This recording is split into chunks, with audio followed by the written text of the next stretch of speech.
everyone, and welcome to another very special episode of the podcast. Today, Lewis Anthony Smith, an award-winning short film director from Leicester, is joining me once again, welcome back. Thank you. To talk about one of his next films, There's Something About You. Mm-hmm. Here's the plot twist. I'm acting in it. Indeed, Lead character, Jadon. In this episode, we'll be diving into the plot of this exciting new film and talking about all the work that we put in behind the scenes and much more. Sounds good to me. Yes, Lewis, welcome back. It's the Thank you for second having me. time back in the studio. Back at it, yeah. Yeah. New studio, new setup. Yeah. A little bit different from last time. So, Last but time this we is had a completely different film from last time. completely different film. So yeah, Exactly. I mean, last time we were in like a dark sort of room, and now we're in like a white room. So yeah, we are. Yeah, indeed. Yeah, Indeed. Maybe symbolic of the film. I don't know. Exactly. A bit brighter this. I don't know. we'll have to find out. But anyway, for people that haven't obviously met you before from the last episode, would you like to introduce yourself to anyone who doesn't know who you are? Can do. I'm trying to remember what I said last time now, but essentially I'm just a aspiring filmmaker, director from Leicester. Just trying to get myself out there as much as I can, really, make as many short films as I can, build up my portfolio, and hopefully down the line that leads to some stuff. Exactly, And I just slowly work my way up the industry, really. Exactly, and I'm off to a pretty decent start with my career so far. So yeah, Little hint there. we'll see how we get on moving forward over the next few years. Awesome. Yeah, I mean, last time we did do an episode, we were speaking about your last film that you did and the first short film you've ever released. Yeah. Last December. Go and check it out, guys. It's still up. It's a few episodes away now. No, it's not all. It's still at a film festival, isn't it? It's not online yet. Oh, the episode. Oh, sorry, I thought you were talking about the film, yeah. Oh, the episode's up. Yeah, the episodes, that's what I'm saying. So go and check out the episode that is out where we talked about last December. Now, at the time of, I think, shooting the episode for last December, we dived into, how the film was made, what the plot was about. Yeah. And it's now out, right? In film festivals, you released it. Yeah. And would you like to tell us what happened? A little hint here on the film's done all right, I suppose. Yeah. All right. Tell us what's happened. Yeah. It's just interesting because when we spoke about it, like almost a year ago now, I wouldn't say I was like negative about the film, but I think it was just such a difficult time and a difficult process making last December. And again, go and listen to that last podcast if you want to hear about all that. I wasn't necessarily negative, but I didn't have like loads of positivity coming out of the other end of that film, if you know what I mean. So the fact that it's gone on to do as well as it has done, we ended up winning Best Student Film at Birmingham Film Festival. Exactly. Which I did not expect at all. I was over the moon about that. We've won another student award at Royal Television Society, RTS, Awesome. the RTS Midlands Film Awards. So that was great. And then it's gotten into plenty of other festivals as well. Still got plenty of other festivals to go in regards to last December. I mean, this is so awesome. I mean, because last time we spoke, obviously, when you edited all of this, right, in your room. The film. Yeah, the film. You edited last December for like, how much was it? A month in your room? Probably a month and a half. And a half. Something like that, yeah. Which sounds like a lot of time, but it's not like at all. No, for a film. It had a deadline. It had a deadline. That's the thing. Yeah, and had to meet the deadline. Yeah. Exactly. And to see it do this well, like for the first short film, I'm guessing this has really sort of motivated you to carry on. Yeah, it's confirmation really that this is what I'm meant to be doing. Exactly. For me, in terms of my career. Yeah. And whatever. Again, I had a lot of doubts, a lot of mixed opinions as well from people about the film at the time. But I think that mainly came from a place of everyone was competitive and wanted to outdo each other, which I understand. And even I had a bit of a point to prove, I think, with my first film. It's like I wanted to, make sure it was a success, but then I wasn't being humble about it at the same time. But just seeing like how well it's gone on to do now. It is quite humbling because again, I did not expect to win 2 awards for my first short film, like especially. Like Exactly. that's crazy. Do you know what I mean? Exactly. For the first one as well. Because some directors, you'll find that they release like one short film, second short film. Some don't get in. You know, it's like a trial and error sort of thing. But which is the case for most people, to be honest. It's a lot of trial and error. Exactly. You know, and that will come for me as well. Just because my first film has done really well doesn't mean every one of them is going to be a success. But as far as like me starting out in this industry after graduating university, I couldn't ask for much more, really. It's so rewarding as well to hold that trophy in your hand after working so hard. It's pretty nice, yeah. Would you like to hold it up for the viewers? It's pretty cool, yeah. It's a nice little trophy. Exactly, and that is one, isn't it? You've got another one, I believe. We've got another one, but my producer Anna has that, and she's not given it back to me yet. So you know, got to keep the reward. So I would have brought that as well, but just got the one today. Got the one here, of course. Yeah. Well, that is awesome though. That since we last spoke, it's done so well. But obviously today we are obviously here to talk about your next project. Obviously your next. Showing bloopers all the time. Obviously we're talking about your next film, and I've been waiting so long to talk about this one, Lewis. Have you? Yeah. Why is that then? It's because I'm acting in it. It's like, and it's been. We'll touch more on this later, but it's been 3 years that I've been working on this project. Probably, yeah. I would like to say one thing. Like in the last episode, I used the word movie a lot. Remember that? Movie. You say movie. Yeah. He's from Leicester, I'm from London. Different accents, constantly taking the mick out of It's movie or... movie. I don't... Not movie, it's film. I'm never going to say the word movie in this episode. Don't worry. You can say movie, but... No, film. A lot of people actually say movie. Like, really? The more people I've met in this industry... Yeah. A lot of people do say movie, and I'm just okay. It's been Americanized. Like from the UK though, like we say film, but anyway, it's fine. Film, and it's not a big deal. I'm just winding you up last year, but anyway. Of course. I mean, the film. Obviously, we're going to go into this new film today, and it's obviously I've been acting in it, and we've taken like a long time to prepare, work on it behind the scenes, and it's going to be such a good episode. We're going to go into why it took so long, what it's about, and a lot more. But before we dive into all of that, we believe right now, as of filming this episode, you're still working on the trailer, but when this episode airs, the trailer will be airing along with it. So obviously, if you're watching this episode, you do get to see the trailer, don't we? I'll let them see the trailer. Go ahead. Very kind. Sure. Yeah. Very kind. Anyway, so before we dive in, should we take a look at the trailer, Lewis? Sure. Hope you enjoy. Enjoy. Play the trailer.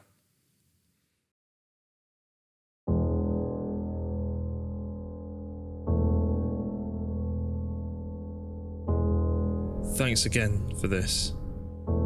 I really do appreciate it. Thanks for trusting me, brother. I always think it's a disservice to leave people where they are.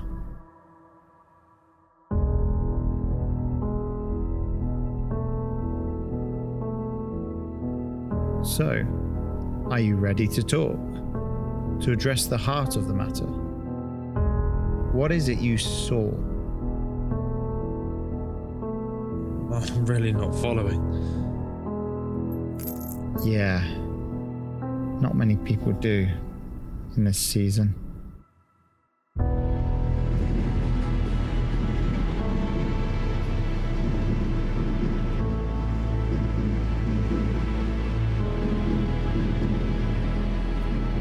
You're favoured.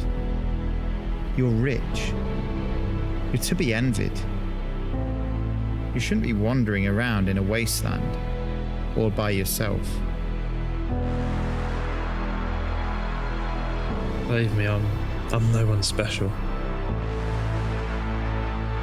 Everyone exists to solve a problem.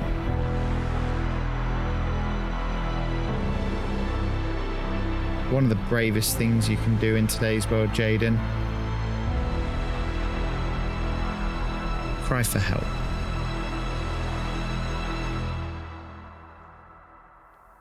I don't understand.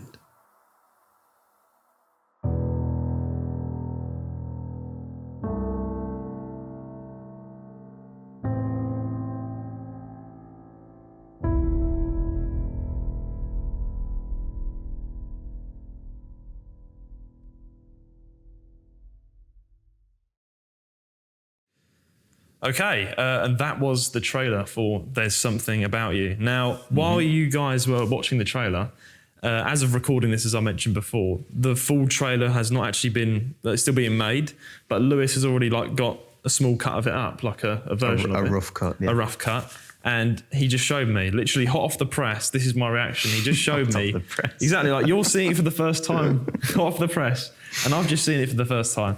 And obviously I can talk about this because you guys have just seen it, but that was insane. Like it's really weird because we're going to talk about this in a minute, but this is my first ever film. This is my first ever film, like short film ever. Like I've done acting projects in the past, but they're all small. I've done stage performances, I've done other things. But this was such I'd say a new challenge for me doing this film. And I would like to say to you, obviously, thank you very much for giving me the opportunity, because this is exciting for me to see. I mean, when you're acting, you kind of you immerse in the character. You work so hard on it, which we will touch on later how it all was. But to actually see it on the screen with music, it's insane. Like it's like wow. Well, so you like the trailer? Then? I love the trailer. I love it. Yeah, I mean, you guys have seen it. It's like, without giving too much spoilers away, you can see how my character is very sort of Jadon, the character that I play as. He's very sort of insecure, and in the film he's alone. And we'll talk about what happens, but he's alone for most of the film, and you kind of see that in the trailer, how there's nothing else. We're filming in Birmingham, but it's very sort of there's no one else there. It's just me alone. Yeah, walking around, and then things start to happen. Well, that was the vision, really, to make sure it. It is like a wasteland, as one of the quotes in the trailer from the other character. He's wandering around in a wasteland all by himself. Like it's supposed to be like a really eerie, run-down area where he shouldn't be, and like there's nobody else about. And it kind of, again, that's the kind of creepy vibe that I was going for. Exactly, throughout most of the film, Yeah, when you first gave me the script, I mean, I saw what you were going for, like the setting and everything, and now it's been put into a trailer. I'm like, wow, it's really, really cool. Yeah. Now, obviously, we're going to now move on to talking about it, because if we talk about most of it now, it's going to be a bit, Let's get into it, man. Let's get straight into it then. So, obviously, for this first sort of segment, I'm going to mainly hand over to you, because obviously this is your film. Obviously, I was an actor in it. I know a lot about it, most of it, and the vision. But I want to obviously let you tell the viewers what your vision is for this film. Okay, sure. So let's start with the first little question.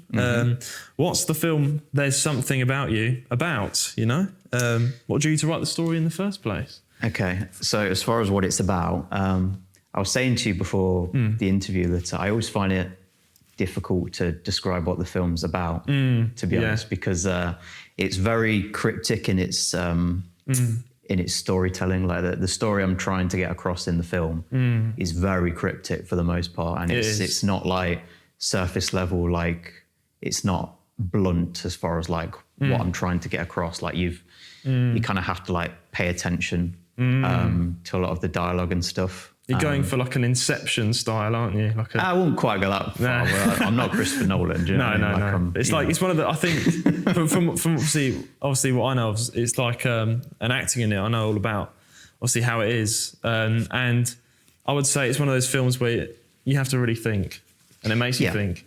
I want it to be quite thought provoking, like especially a lot of the stuff that the other character says to Jadon. So I'm just pulling up the logline, by the way. That's what I'm doing. I'm not being ignorant and being on my phone, but that's fine. You always just. So I want it to be thought provoking. I want people to, if you're not paying attention, you won't find the film quite as rewarding, and that's kind of the intention, really. Because if you just watch it as it is and your brain is turned off, it's just it might seem like. Just a bunch of random stuff happening, and it's like, how do they all link together? Yeah. And again, it's not like I don't know, like Tenet, for example. Have you seen Tenet, where it's like from Christopher Nolan, where it's just like I haven't got a clue what's going on for 2 hours. It's not like that. It's not like that. Okay. Don't want to confuse people too much. The best way of putting it is that again, another quote from the film. that the other character says to Jadon is that everything that happens, it's not like a clear picture, but it's a clear puzzle. It's a puzzle. There you go. So like all the pieces are there, but it's down to the viewer to kind of put them together and come up with their own kind of interpretation as far as like what I'm going for. Exactly. You know, I think that would be the interesting thing about this film, and we'll obviously break it down specifically more in a minute. But as far as like what was that meant to be about, I think a lot of people have their own different interpretation, which I think is quite nice. I know the real interpretation myself, but it's nice to let the audience have their own, come to their own conclusions, I think. That's what's going to be so interesting, as you put there, because obviously as the actor, the lead actor, and as you as the director, we know the vision behind it. You know, we know what it's about, but that's between us. You know, this is like a puzzle that we put together for you guys to piece together. And even the way it's edited as well. Again, it's like it's not told in a singular timeline or whatever. Like it keeps cutting back and forth from the present to the past, back to the present, you know, and again, people will see that. So the majority of like the film is obviously is Jadon on his journey around this wasteland, if you want to put it that way. But then there's another scene that we constantly cut back to, which is the heart of the film. The heart of yeah. And people will see what I'm on about when the film comes out eventually. Exactly. Before we talk a little bit of what we can about the storyline, an interesting question is, how different is this story to Last December? Pretty different. Obviously, I've seen Last December, and obviously I'm acting in There's Something About You. They're completely different, which is quite interesting because people have now got a perspective of now your first film, which was very good, and that was quite easy to understand. You know, you could understand the storyline, but this is I think, more of a puzzling one. You're making people think, you're making people work in the brain with the story. And that's why I loved acting in this film, because obviously I know the end goal and vision of this, but I can't wait to see family, friends and people's reaction to this film and piece together and even rack their brains. What's this about? And I'm like, you have to think. It's one of those films that you have to watch more than once. That's what I think. Yeah, which is kind of one of the intentions, really. I think it's got good rewatchability. Personally, I know I'm biased when I say that, but you know, it's one of those films that, again, it's like you go back and watch it maybe a couple more times. It's like, okay, I think I get what Lewis is going for now. Hopefully. Yeah, exactly. But again, that's the whole point of the film, and the whole point of like the other character in the film.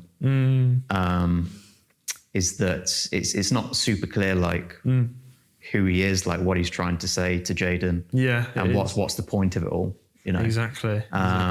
You know, so it's just I think that even comes across in the trailer a little bit. It's just like, what is the film actually about? Like, you're probably wondering, aren't you? When you watch the trailer, it's just like, okay, like the pieces are there, but like, what's it actually like all about? What's it about? So again, that approach is very intentional with this film. So that's the concept, But as far as like, because again, I've got the logline here. So as far as like the best way of describing the film, going off of the logline, it says, a lost soul attempts to journey through a ominous wasteland in search of home, encountering strangers along the way that challenge his perception of reality. That's probably the best way of describing the film. So is that I was going to ask you, so what can you tell us though about what can we tell the viewers about the storyline? Can we tell them a vague what it's about? Or is that all they get in this interview? I mean, that's it in a nutshell. Okay. I've said to people like, because obviously I've had people asking me like, oh, what's it about and whatever, and I get annoyed when people ask me that, because like I don't really know how to answer it properly. This is an interesting. This is an interesting interview, because it's like this is one of those films where it's really like puzzling, you know. So we're trying to feed you the information that we can. So the main thing that I normally say is that it's about just a young guy that's wandering the streets alone at night time, and he's trying to find his way home. But there's so much more to it than just that. Yeah, it's not just a guy walking around Birmingham being like, oh yeah, I can't. It's not just that. As far as like everything else that's included, and like especially like all the symbolism behind the film. Exactly. Yeah. It's too much effort to try and break it down to everybody. Yeah, that's why you need to watch it when it's out publicly. You need to see this, guys. And I don't want to explain it to people anywhere. Like I want people to just like experience the film and just be like, okay, is this what Lewis was going for, or like, you know, or I don't get it at all. Yeah. Or, you know, I think it's going to be interesting to see how people react to the film. 100%. It certainly should grab people's interest, like that, which is the intention, you know, because I want people to be like, right, what is this film actually about and what's it trying to say? Exactly. Like, unlike obviously Last December, where we could give you the storyline, this film is for you to go and see first. Like, it's a very cryptic sort of film. And the same thing happened to me when people came up and asked me. So I was going to ask you that. It's like, when you describe the film to people, like, what have you said? Yeah. Like, so when people say, "Oh, what's the film about?" I'm like, "Well, it's hard to say." Yeah, that's what I say. It's hard to say. I did get the same thing. I was like, "Yeah, but it's about a guy that tries to find his way home," and that's all I can say. That's all I said. And they were like, "What? I want to know more." But you have to find out. There's a lot more to it, but just I can't bother to break it all down. Exactly. I can't wait for them to see this now, because it's like you're gonna see in a minute why I couldn't say much. And we still can't. Just again, I'm just picturing the trailer. It's just like the stuff that Jadon does in it. It's like when he's putting the money in the in the pot, the little pot. And it's just like, what's that got to do with everything else? Yeah, you know what I mean? everyone's like, I just find it funny, you know. It's like, this is going to be interesting. But it makes sense when you watch the film, like, hopefully anyway. Oh yeah, I'm so excited to see this film get out. You know, I'm really again. It's one of those things where when a film isn't released, it's just like you're on the back burner, like, oh, how's it going to go? Like, we're going to speak about the whole process. We've talked about what we can about the storyline. You've given what we can talk about. It's a very puzzling sort of storyline. It's cryptic. It's for you guys to watch. Experimental. That's the best way I'd put it. It's more experimental. It's experimental, but not going too far. I'd like to kind of like cater it slightly to casuals, if I can put it that. I know that sounds really snobby when I put it that way, but like the majority of people that watch films are casuals, so I don't want to go to the extreme like a Tenet. Again, I used that example earlier where it's just like you watch the whole thing for 2 hours and you ain't got a bleeding clue what's happening. Even though I respect Nolan for that film, like it's great, you know. Exactly. But it's not one of my favourites, and you know, because the majority of people just don't pick up on the message. So it's not quite as extreme as that, but yeah. So what inspired the concept and the meaning behind this film? I'd like to know what that is. Like, what before you even sat down and wrote this script, what made you think, right, let's write this film about Jadon, you know? It was quite interesting because I've never talked about like the foundation of it all, if you know what I mean. Like where I got the initial idea from. Okay. Because it did come from somewhere. So. Exclusive. Essentially, I was watching just a video online, and it's a supposed true story that happened to this person. Right. Yeah. And I was just like, that's quite interesting. That is. That was the foundation for me writing the script. Wow. I took this like little story or testimony or whatever you want to call it. And turned it into my own thing, basically. Wow. Someone's story inspired this. Yeah, film. And it'd be interesting to see, like, I don't know, say in like 10, 20 years' time, if I do make it or whatever, people maybe try and find this video potentially. You never know. Maybe like, that was the inspiration for this something about it. Wow. You know? It's somewhere out there. I know what the video is and whatever, and where I can find it. But wow, okay. That's really interesting. So someone's stories inspired it. So that was the foundation. So it's not a complete copy of that, but as far as like it sparked this testimony that I listened to, I was just like, that's really interesting. So I took that idea and that concept and then made it my own thing, basically.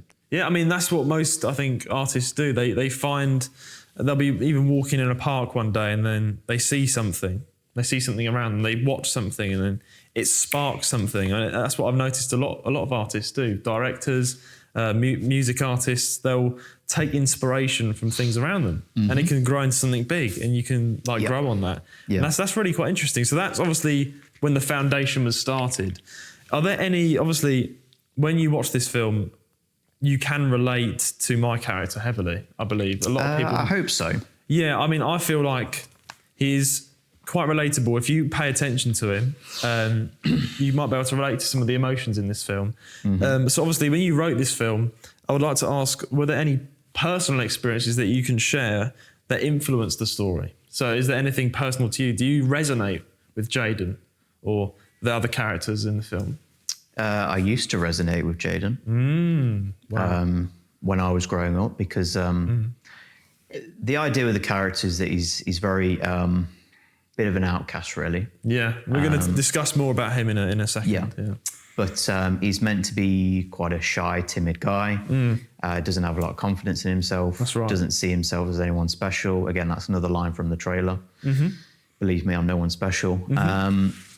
And, you know, it's just the idea, again, he's just not outgoing whatsoever. Yeah. And, you know, that was the approach I was taking with Jadon because that's how I used to be when I was much younger. I was... Wow, yeah. The guy that you see on screen in the film is, you know, pretty similar to how I was growing up. Very shy, very insecure, no confidence whatsoever in myself. And so that was what I wanted to inject in this character, really.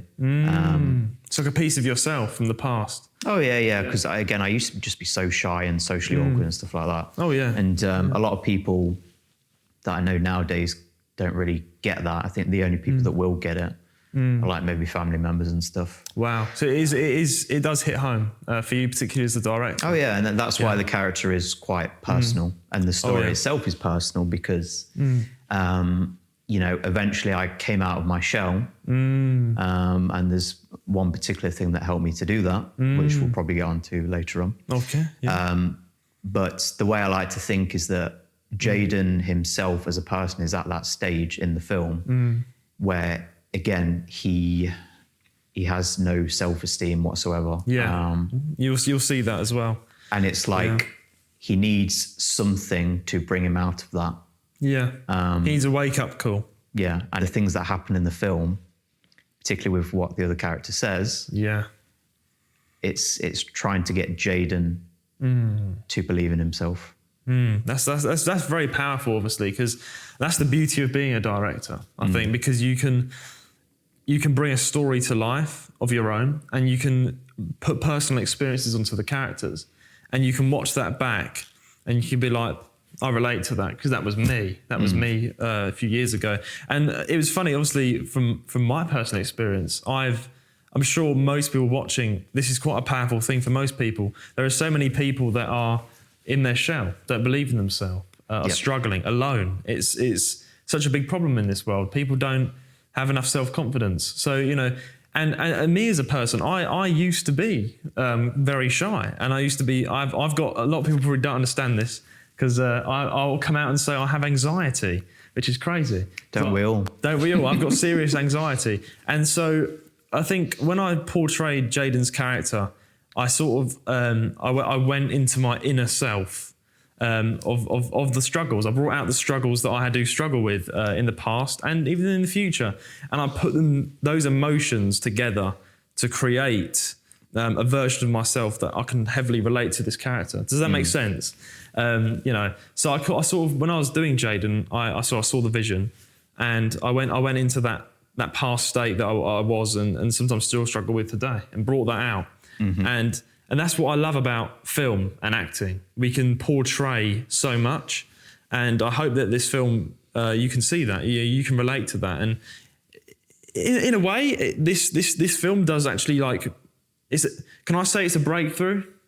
Can I say that? You can if you want to, I guess. There's a breakthrough. Interesting way of putting it. There is a breakthrough for Jadon. I see what you mean, yeah. There's a breakthrough for Jadon. And that's, sort of. Sort of. And that's the best I can sort of say. And when obviously I did Jadon's character, that's what I saw, and that's why I was so passionate to be in, because I can relate and you can relate. And hopefully a lot of people can also relate to this. So, and that is quite powerful. So there was, and I think most directors could say the same. When you put a lot of work and effort into a film, there are many personal experiences that we put onto these characters to bring them to life, make them relatable.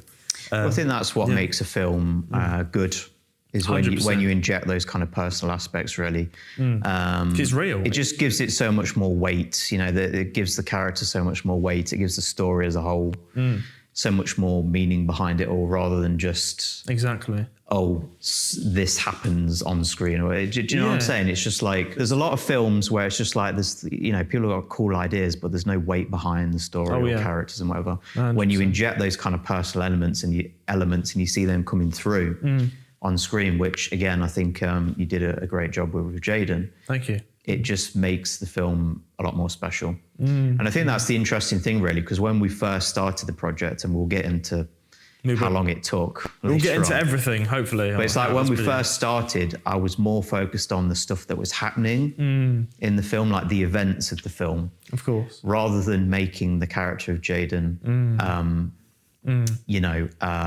interesting. I think he was interesting. Yeah. But just, again, originally when we first started, he was just your average kind of run-of-the-mill sort of guy. Yeah. But then, probably a year after we kind of started the whole project, and I was like, right, let's redo a few things. I was like, right, I want Jadon now to be quite shy. And I really want to see that coming across a lot more. It evolved, yeah. The project evolved, and the character itself just became so much more interesting and personal because of that. Yeah. And again, that's what makes a film stand out when you include those sort of elements. 100%. And you're thinking about those minor details, really. Exactly, and that's what I mean. So I feel like you've said before, when there are so many films out there that are bad, if I can say that, because there are like, especially nowadays, you know what I mean? Yeah, it's just like they're not original, and all I'm going to say, and this does sound biased, but I'm being dead serious from my opinion. This is an original film. I don't think anyone's had this idea. I don't think anyone's as crazy as as far as people. I've literally just graduated university, just under a year ago. Congratulations, by the way. Thank you. Yeah. Appreciate that. But so for people that are on my kind of level at the minute, I don't think anyone else is insane enough to try and pull off this kind of concept. You've got to be insane sometimes to win. But yeah, I like to be ambitious, man, because I don't want to be average like everybody else. I know that sounds really cocky and arrogant, I see too many average filmmakers, and it's like they might have some cool ideas and whatever. And again, I don't want to sit here and proclaim that I'm some sort of I'm the next Christopher Nolan or whatever. I've got a long ways to go in my career, but I'm always trying to do something different. That's what's important, and give people a reason to watch. Whether people like There's Something About You or not, by the end, at least the way I'm presenting it, I want to give people a reason to watch it and to care. Exactly. Even if they come away and they're just like, oh, I don't get it, or no, that wasn't for me.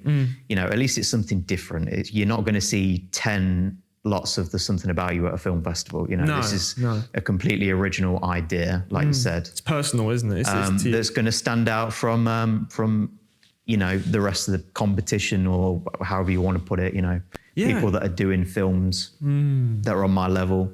I want to stand out from those people. And that's the whole point. That's how you do film. That you want to stand out. You want to make sure people will notice your projects, and particularly when they're personal to you, it makes it a lot better, because rather than just slapping together, oh, this happened and this happened. And again, in a day and age like today, I think film judges are thirsty for new concepts. Because you had to say thirsty. Thirsty for new content. It just sounds a bit weird when you put it there. It does, like film judges are thirsty. Can you rephrase that? They are. I'll rephrase it. They want to see. Yeah, they want to see. Film, they really. Oh dear, I don't know. Film judges, right? Yeah. So film judges, that they want to see something new. That's the thing. They want to see something. I'd like to think so. I don't know. Film studios, a different story. They just want to do remakes, but exactly. That's the whole point. But I think if you got standards in film, then you want to see something different. Yeah, exactly. So this is going to be a really interesting. I'm really excited to see how this goes. And I said to you before we did the interview, even if it doesn't do well, at least we've worked so hard on it, and at least we've put it out. At least we haven't, rush something. We've worked so hard on this, all of us, the whole team, you, me. So once we finally put it out, we can be like, we're proud of this. You're proud of this. I'm proud of this. Well, we'll see. I think it's got potential, definitely. Definitely. As I say, it's unique as a film, so therefore that's to our advantage already, really. Exactly. But we'll see. At the end of the day, I think this is something that I'll be proud of to put in my portfolio, regardless. Awesome. And we've worked just so incredibly hard on it for so long. It's going to be so interesting to see. So I'm just proud of the fact that we got it finished, really. Exactly. And again, as far as the character, again, just because of how personal it is to me, again, reflecting how I used to be when I was growing up. It resonates. resonates with you. Couldn't be happier, really. Again, he's a guy that, you know, doesn't look like anyone special, and yet there's something about him. Exactly. That's the whole point of the There's film, something really. about him. That's the thing. Yeah. There you go. So there you go. So, okay, so obviously we've touched on more of the personal side of things. I did ask this in the last episode, and it's quite interesting to, I think, ask directors this question, particularly revolving around inspiration. Did any films, you know, directors or styles influence how you wanted there's something about you to look and feel? Was there any particular moments in the film where you're like, okay, I like that shot from this film and I'm going to use that, or inspired it? I think in terms of the cinematography, I said to the DOP, Luke, to very much base it off of Matt Reeves' The Batman. Yeah. Just the way that was filmed, the look of like Gotham, because obviously a lot of this film is shot in Digbeth in the city of Birmingham. Whatever. Good old Digbeth. Yeah, so it's kind of like the look of Gotham in Matt Reeves' The Batman was a big inspiration. It's like, okay, let's kind of take what they did as far as like the lighting, the tungsten kind of look, and apply it to what we're going for as well. So visually, the Batman and Greg Fraser is the cinematographer on that film was a massive inspiration. Yeah, I mean, I remember you showed, we had many coffee shop meetings, didn't we? Many throughout the production of this film, throughout the 3 years that we did this film. You know, we met up all the time having a coffee, going over the script, you know, going back and forth with things. I think you showed me towards the beginning some shots that you were going to draw inspiration from. So that's why I asked the question, because I can remember you did draw inspiration from, is it the Batman? And I feel like I think that's very important. Like, I mean, I think I said this before, but as a director, I'm guessing you do watch a lot of other films and sort of think, you know, okay, I could implement that, you know, because obviously they've done that very well, and the Batman did very well. Yeah, it's a beautifully shot film. Of course, Batman, you know, just very artsy, I suppose. So I was taking more of a kind of arty-farty approach with this film, if I can put it that way, you know. Yeah. Which is nice, because Last December was kind of, again, pretty, you know, visually was more straightforward with the visuals and stuff. You know, the highlight of that film is definitely the story and the performances. 100%. Whereas with this film, I think that the visuals are certainly going to be a standout, and what makes... you know, is one of the elements that makes this film quite special. So yeah, I was going to say to you, I mean, I would like to touch on this. The visual storytelling in this film, it's very evident throughout the entire film. I would say the visual storytelling, I think, says a lot more than the lines, if I can say that. There are lines and there's talking in this film. It's the intention, yeah. But there's more visual storytelling, and I'm really glad you gave me this role, because I love visual storytelling. I don't know why. Obviously, I'm still very new to acting. This is my sort of debut in short film, because this is my first short film. So you guys can judge my acting skills. I don't know how it looks yet. But I think you've done all right, Judah. Good. Right. At least I've done all right. But it's the whole, I love telling the story without words. I don't know. I just love doing that. Yep. Because the best films for me are the visual storytelling films, where there's just nothing but the person, the music sometimes, and it really sets the scene. Yeah. Actions speak louder than words. Yeah. There you go. And yeah, there is literally no dialogue in the majority of your scenes. Yeah, which was dead easy. I'm joking. Where, you know, when you're on your journey, or however you want to put it, it's just you around the city. Do you know what I mean? So there is no dialogue. There is nobody for you to talk to. Yeah. Until you talk to the other character. And I don't want to give spoilers away for that. No spoilers for you guys. Yeah. But no, a lot of people might just think, oh, that must be dead easy then. You just walked around in the street. And did a lot of running as well. Yeah, just run around. You have the easiest job. Actually, it's a lot more than that. So I really like to portray this, and obviously actors that probably are watching this, if you're an actor yourself, you would understand. It's a lot more than that. It's a lot more, you put a lot of energy and thinking and time into how you do these things. You're not just walking around the street, because if I just turned up to the shoot and just walked around, it was a lot more than that. It was the facial expressions, it was the emotions, it was the build of the storyboard, and that is what is so important in this film. Yeah, 100%. Your reactions to a lot of the stuff that happens is like very important, you know. And again, I think you did like a really good job. Yeah. As far as your reaction to some of the more kind of like scary stuff that happens. I'm smiling. Do you know I'm I don't want to call it scary, but it's like more horror kind of elements, I guess. Yeah. And it, your reaction wasn't too over the top and like, too dramatic. It was a nice balance of you see the fear coming through in the character, but it's not like too cheesy, Thank you. I appreciate that. But the reason I'm smiling is because the evolution of my character was very real, because I like to add this again. This is my first ever time in a short film properly. When I first did anything, do you remember? Like when we first didn't do a single shoot, we did a test shoot. Of course, yeah.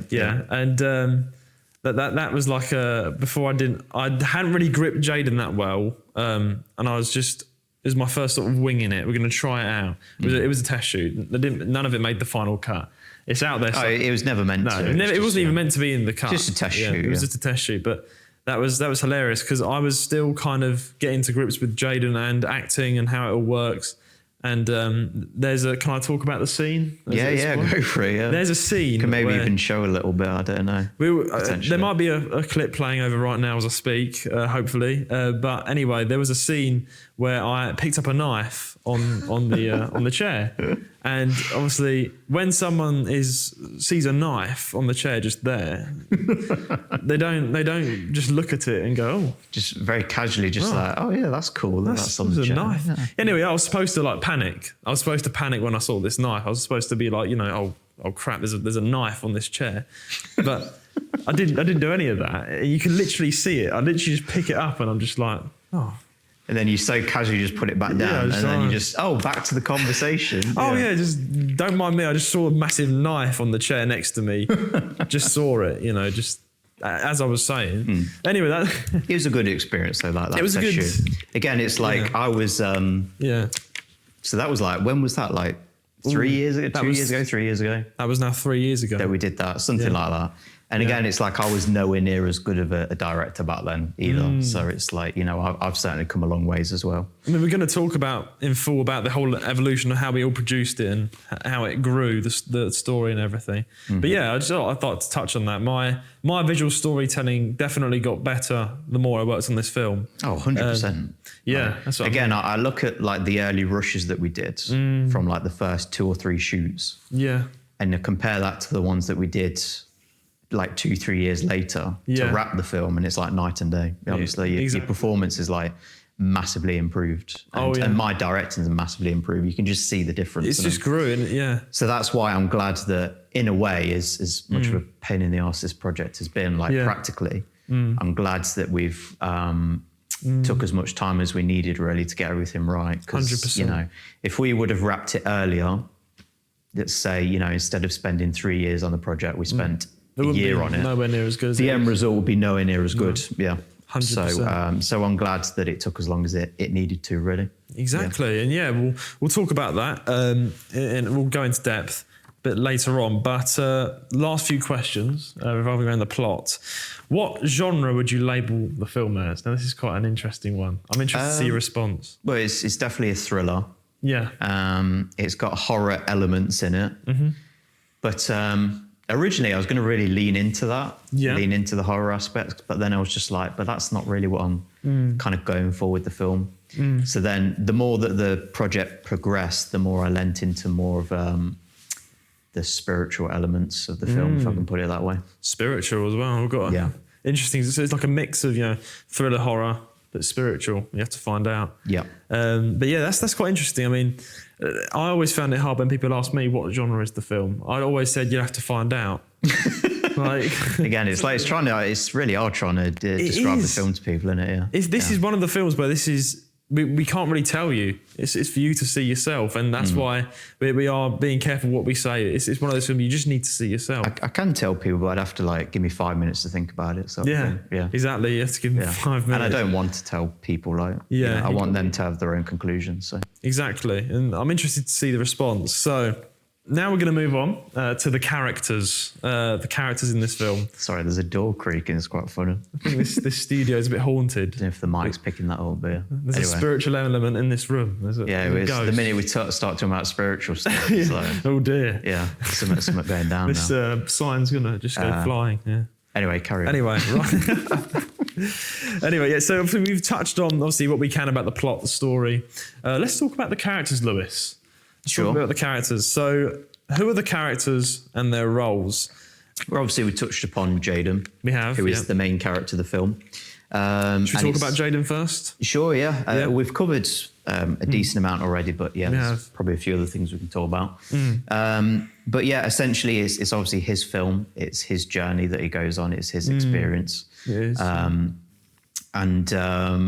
He's just he carries the film basically. He carries the obviously, film. you know.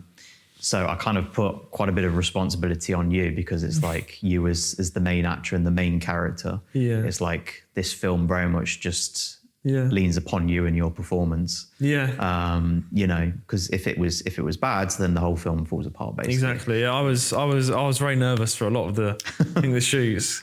So particularly, I think towards the start, a lot of the first shoots we did were cut out because we rewrote. We reshot it. We reshot. We rewrote things, and that's what I mean. So I think obviously I remember you came to me first, and you gave me a quick overview of the script. You're like, would you like to be Jadon? And at the time, I remember this was now 3.5 years ago. Is it that long ago? Was it? Yeah, it's now 2025. I don't. Yeah, well, and I remember I was like, I'll take the opportunity. I'll do it. And boy was I. This was a journey and a good one. I don't think you knew what you're in for. Oh, yeah. But it's a good thing. Like, this has really just helped me grow as an actor, and it's really just given me a better understanding of the world of acting and films altogether. Good. I have a lot more respect for how things go on, and for my future in this career. It's up to you guys. Honestly, it's up to if you guys like my performance. We'll find out. And this is what I'd like to say. Is it not up to you though?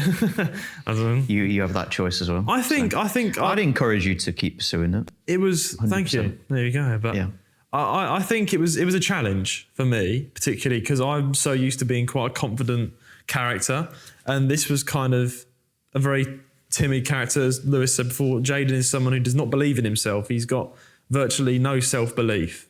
He doesn't think he's special at all, and that is very evident in how he acts throughout the entire film, and you're going to see that that lack of self-belief, that shyness, that timidness. And so I had to really dive down into myself and find the emotions that I tend to hide. Actually, get a bit deep. The emotions I tend to hide from people, I had to bring them out. I had to bring them out into this character. And even though this film took so long to make, it was really good because it gave me a longer amount of time to really grip his character and sort of dive into myself. And I mean, I'm one of those actors where it's really funny. Like, I can rehearse a scene, which I did loads of rehearsing for this in my. I remember in the bathroom in my house, in front of the mirror, in front of the big mirror that I have in my bathroom, just like practicing facial expressions. I remember just getting out the shower. Right, here we go. Let's do a bit of practicing, and then obviously rehearsing. I did a lot of work, but I was never quite. This is quite an interesting thing that I personally feel as an actor. When the cameras turn on, that's like a button that clicks inside me, and I just become that character. I don't know what it is. It's the magic of film. But it's that way with a lot of actors. Yeah. You know, I've worked with other actors and they say the same thing. Like when you're in the moment, when the cameras are rolling, it's entirely different from a rehearsal. Like, it is. Just for whatever reason, something just like switches on. You know, once the cameras are rolling, and it's just like 10 times better than anything you could do in a rehearsal. Yeah. Exactly. I think you noticed, didn't you? Because we rehearsed a couple of times and we're going back and forth as director and actors do. There's plenty of photos, obviously, shown in this episode of obviously me and Lewis working together on the set. But I remember, like, obviously we were rehearsing over again. I think you said to me that obviously when the cameras were rolling, I did a better job than sometimes in the actual rehearsals. 100%, yeah. And that's just who I am as an actor. I don't know, there's the magic of saying action, just something comes alive in me and I'm like, this is it. Like, everything just goes away and then I'm in the moment. And also, you'll see in the film, I don't want to say too much, but there's many scenes where Jadon is extremely nervous. Extremely nervous. You're talking about some of the more tense, like moments. Tense moments, yeah. You'll see. Where he's like running away and whatever. Yeah. Yeah. Very tense moments. Yeah. And obviously I had to, for me, like, bringing that to life was, again, diving into real experiences. And I'd like to say this as a first-time actor. And this was advice given to me by another actor who said to me, acting isn't about acting. Like, and that sounds really weird. It's not about acting as a person. It's about being that person. Yeah. It's not about pretending to be. You are that person. You make the character your own. Yeah. You make the character. Yeah, you make the character your own. And I said that to you throughout the whole time. Like, don't try and deliver the dialogue, especially trying hard to be this character. Like, say it naturally the way that you would say it, whilst trying to play this character. Did you see the difference? I did, yeah. You know, exactly. You've got to have a personal element to it, 100%. Yeah, you got to make it your own. Exactly. Yeah.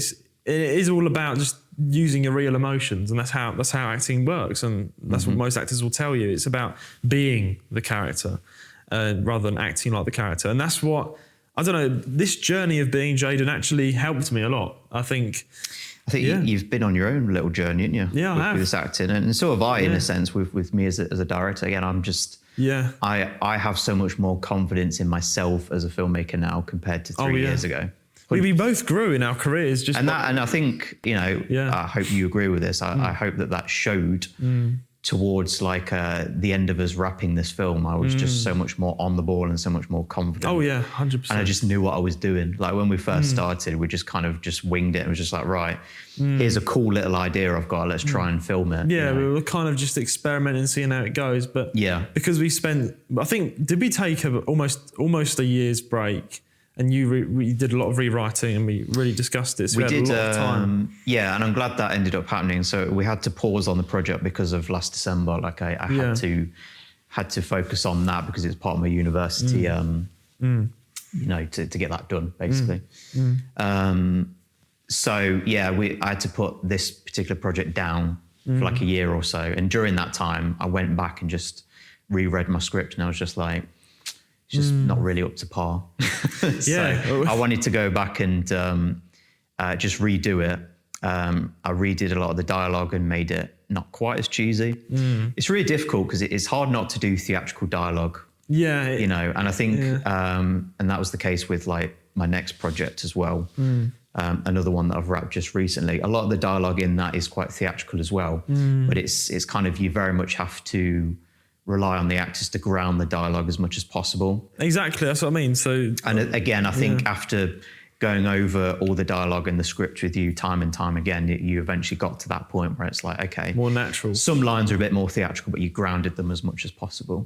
That's good to hear. I mean, it was an evolution. I mean, it kind of ties nicely into the next question, as like, how did my character Jadon develop over time? Did the vision of him change during the writing process? Yeah, 100%. I mean, did we say earlier that, again, I was more focused on what's happening in the film rather than making Jadon and his experiences and what he's going through the heart of everything. Exactly. So again, the scene between him and the other character that we keep cutting back to in the film, that is the heart of the film. Whereas originally, if you remember in the first draft, it was all going to be one.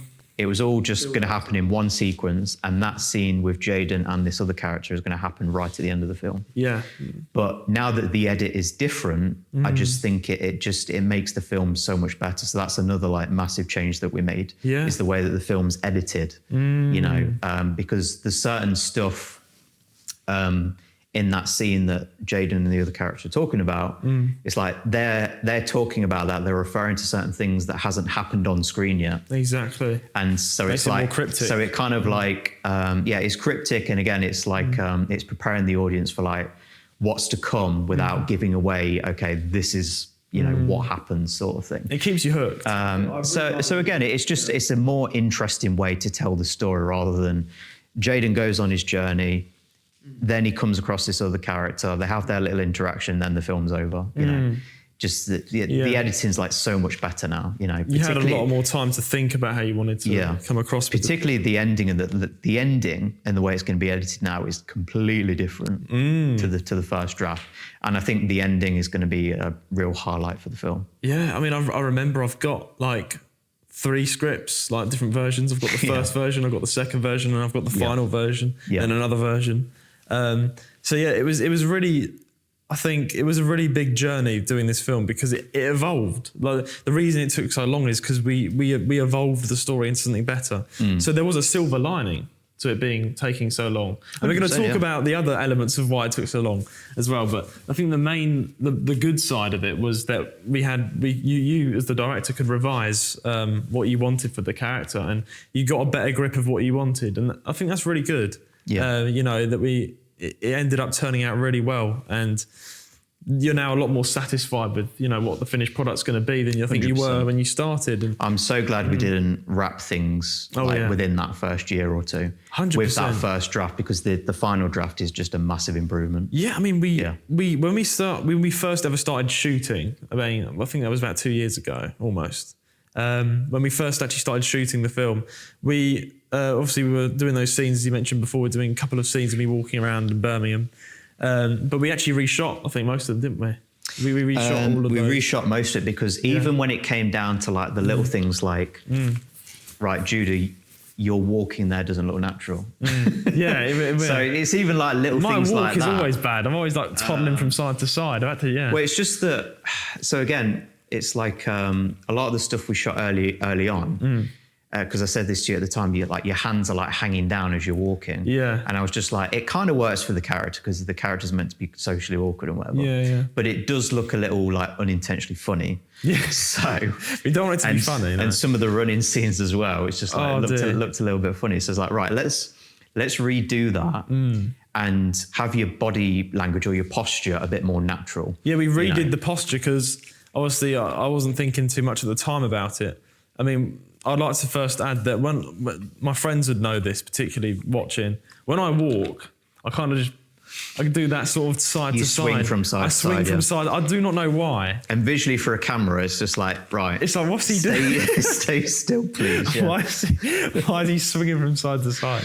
Yeah. That is nothing. I mean, I don't know why. That's just my sort of quirk, I guess. Yeah. It works for Jadon, but at the same time, I didn't want to take things too far. No, so yeah, we had to obviously we redid the posture and stuff. So now you'll notice I sort of clutch my bag. Yeah. And that's like the new sort of stance that I had. And it worked so much well. Like, I'm glad that we had that revision, because even in terms of the body language, it's like you look more on edge, you look more tense, because it's like you're holding on to something. Exactly. Whereas before you were just like just taking a stroll. Just taking a nice little stroll at 2:00 in the morning around Brummie. It's fine, So when we fine-tuned little stuff like that, it adds so much more to the performance. Exactly, the small things really do change it. So I mean, I'd like to say this, because people just don't understand what goes on behind the scenes with films. They don't know. No, you've literally written like an entire page about his backstory, his age, what he does, and obviously I had to read that as the actor. You need to dive into that. And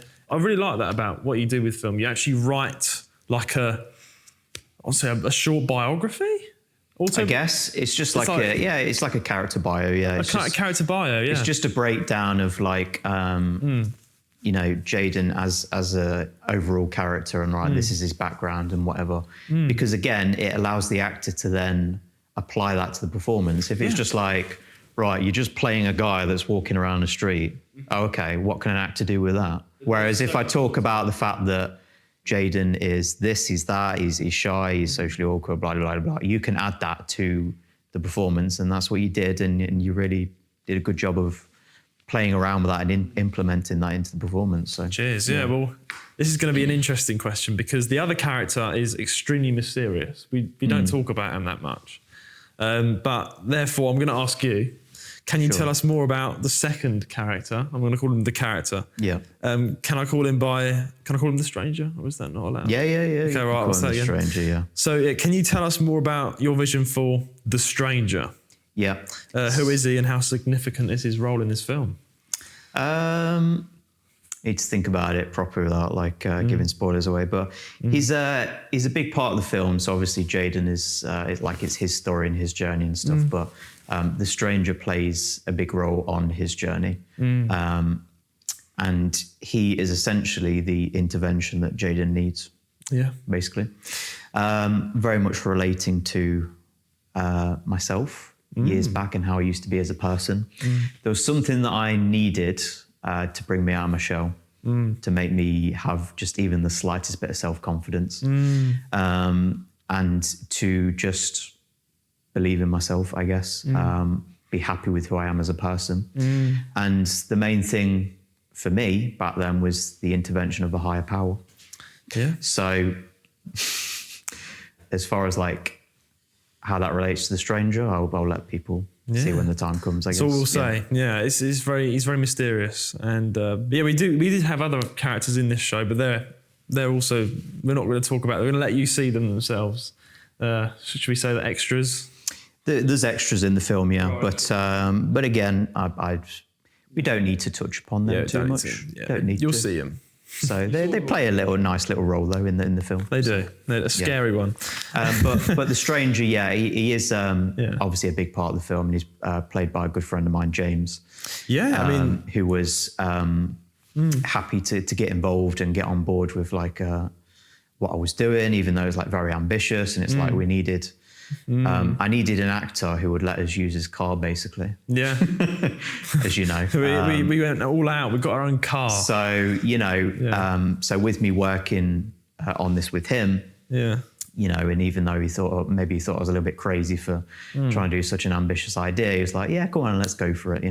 Yeah. So we ended up shooting some stuff on the inside of his like very small car. Yeah. So it's a little bit cramped in there. Not quite the Rolls Royce. A little bit cramped in there for those particular shots and scenes and whatever. Yeah. But it ended up working out really nicely. Again, there's a shot in the trailer anyway where you see Jadon inside the car. But so essentially there's like an entire scene obviously in that car. Yeah.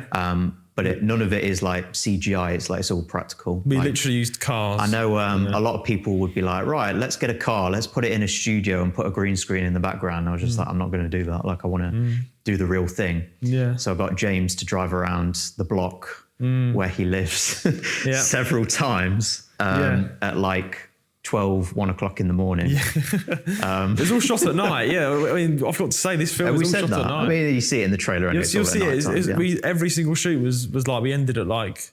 We'll talk about what time we got home later. It's tiring, man. But very early in the morning, very late. But yeah, exactly, and that sort of leads me on to the next sort of question when it comes to the cast for this film. What qualities were you looking for in those two people? I mean, well, I'll be honest, when I first started, because again, I wasn't a great director back then, I was just looking for anybody to take on the role, really, to be honest. So working with you guys, working with you and James, again, you're not professional actors, but you've ended up doing a really, really good job in the end. Good. Good to hear. Which, I couldn't be much happier, So it's only up until, again, that break that we took and when we came back to the film after last December, that's when I really started to hone in on what I want for the actual characters. And obviously I'd already casted you both by then. So it was just kind of my job to make sure, right, this is what I want now. Because I gave you small little details before and whatever, but again, it was all like surface level, just like you really grounded. There was no depth to the characters really. I think there was a bit of depth to James's character, the stranger. Yeah, and he was like always kind of the main kind of like hook, if you know what I mean. He's the one that's gonna say all the interesting cryptic dialogue and stuff. Yeah. But after adding so much more weight to your character, and especially because we see you. 95% of the time on the camera. A lot of camera time. It's like, your character needs to be important. And you really grounded the character over time. That's what's good. And helped me understand it better. Yeah. So so in a sense, it's like, if I was to like start over and make the film now, I wouldn't necessarily go to you as my first choice because again, you're a very outgoing sort of guy. Yeah, exactly. Whereas Jadon's supposed to be like very timid in his show and whatever. Yeah. But again, after me really breaking things down with you, you did a great job of adapting to so it eventually turned out what you wanted. That's what's good. And I think James, because of how James is, his actual job is a teacher. He's a teacher. He obviously like teaches students and stuff like that. And it's kind of like the dynamic that the stranger and Jadon have. It's almost like a teacher and a student sort of. Oh, exactly. Yeah. I mean, I would like to thank you for giving me the opportunity because that's what I mean. It's like, you came to me with the vision and I wanted to make that vision a reality. That's like, I was like, that's what I had in my head the entire time. And I was like, when you presented me the whole story, you told me the outcome and what it's about, I was like, wow, that's really good. Thank you. Yeah, I'm not even trying to butter you up here. I genuinely like the storyline. Butter me up. There he goes again. Leicester. You and your accent. Grass. Bath. No, it's Bath grass. Bath and grass. Anyway. Sure thing, man. Yeah. But no, it's interesting because again, like very early on, it's like I had another actor lined up. You did, yeah. And I'm so glad that didn't go through. Oh. Because looking back now, he wouldn't have suited the character at all. Right. So I'm glad that didn't end up happening. Yeah. And because the project took so ridiculously long anyway, he wouldn't have like stuck around for that. Yeah. No so I appreciate your commitment. Thank you. Yeah. And my crew's commitment as well, as far as them just sticking around. Yeah. And seeing through to the end with this project, because it's been so much work and it's took a long time. But hopefully by the end we see the fruits of that. 100%. I mean, there's a lot more to it as well, because like obviously because we did 3 years, I wanted to see this through. There was a lot of work on my end behind the scenes, particularly with keeping how I look the same. Oh yeah. Should we talk about this? So obviously I had to keep the same haircut. Yeah. The same body physique, which I still am. I only just started hitting the gym, and then obviously the one I really want to talk about, the glasses. The glasses, yes. There we go again. Oh, glasses, yeah. Shameless, just mocking my London accent. Can't help it, man. I'll take you to London. It's like an illness. I can't help it. Yeah. But anyways, you can see I'm wearing new glasses, as you would say, glasses. Obviously, during the film, I did change my glasses to these ones. Yeah. I had this specific make of glasses, right? Yeah. That's when we started filming. When we started filming, they were the glasses I was actually wearing in real life. And what ended up happening was I broke them, to put it bluntly. During the break, we took like a few months break, and I ended up breaking the glasses. They got too worse for wear. So broke. You didn't even break them on set. You broke them in your own time. In my own time, just. Which kind of complicates things a little bit as far as continuity, but yeah. Oh, I mean, if it wasn't, this was like such a small thing, but yeah, it was the straw holding up the house. It was a deal breaker, yeah. It was a deal breaker because if we wouldn't have fixed the glasses, the film would have been cancelled. The film would not. Yeah, another obstacle in the way, or another reason for us to drop it. Exactly. You know? So that's what I mean. The stress was real. So obviously, I broke these glasses, right? And I remember messaging you and being like, Lewis, issue. There's an issue. You weren't too happy about it. I mean, no, I wasn't. And thankfully, I literally walked into Specsavers. Now, I got these new ones, obviously. I wanted to change my look. But I walked into Specsavers and I was like, well, how do I explain? So I need a new pair of glasses in this exact make. And they're like, why? You're literally wearing your prescription ones here. Yeah. Well, I'm acting in a film and be relying on this make for the film, and I can't find them anywhere else. I need you to get them for me. Yeah. And she not a conversation you hear every day, is it? No. When she was this guy walks into Specsavers, goodness knows what the woman thought. She was like talking to her. She looked at me like just double took. Like, can imagine. Wait, what? Yeah. She's like, okay, I mean, we can have a look. These are an old make. Finds them. Yeah. These are about to go out of make. So you have to pay like £50. Good job you got it, man. Yeah. £50. I was like, take the money.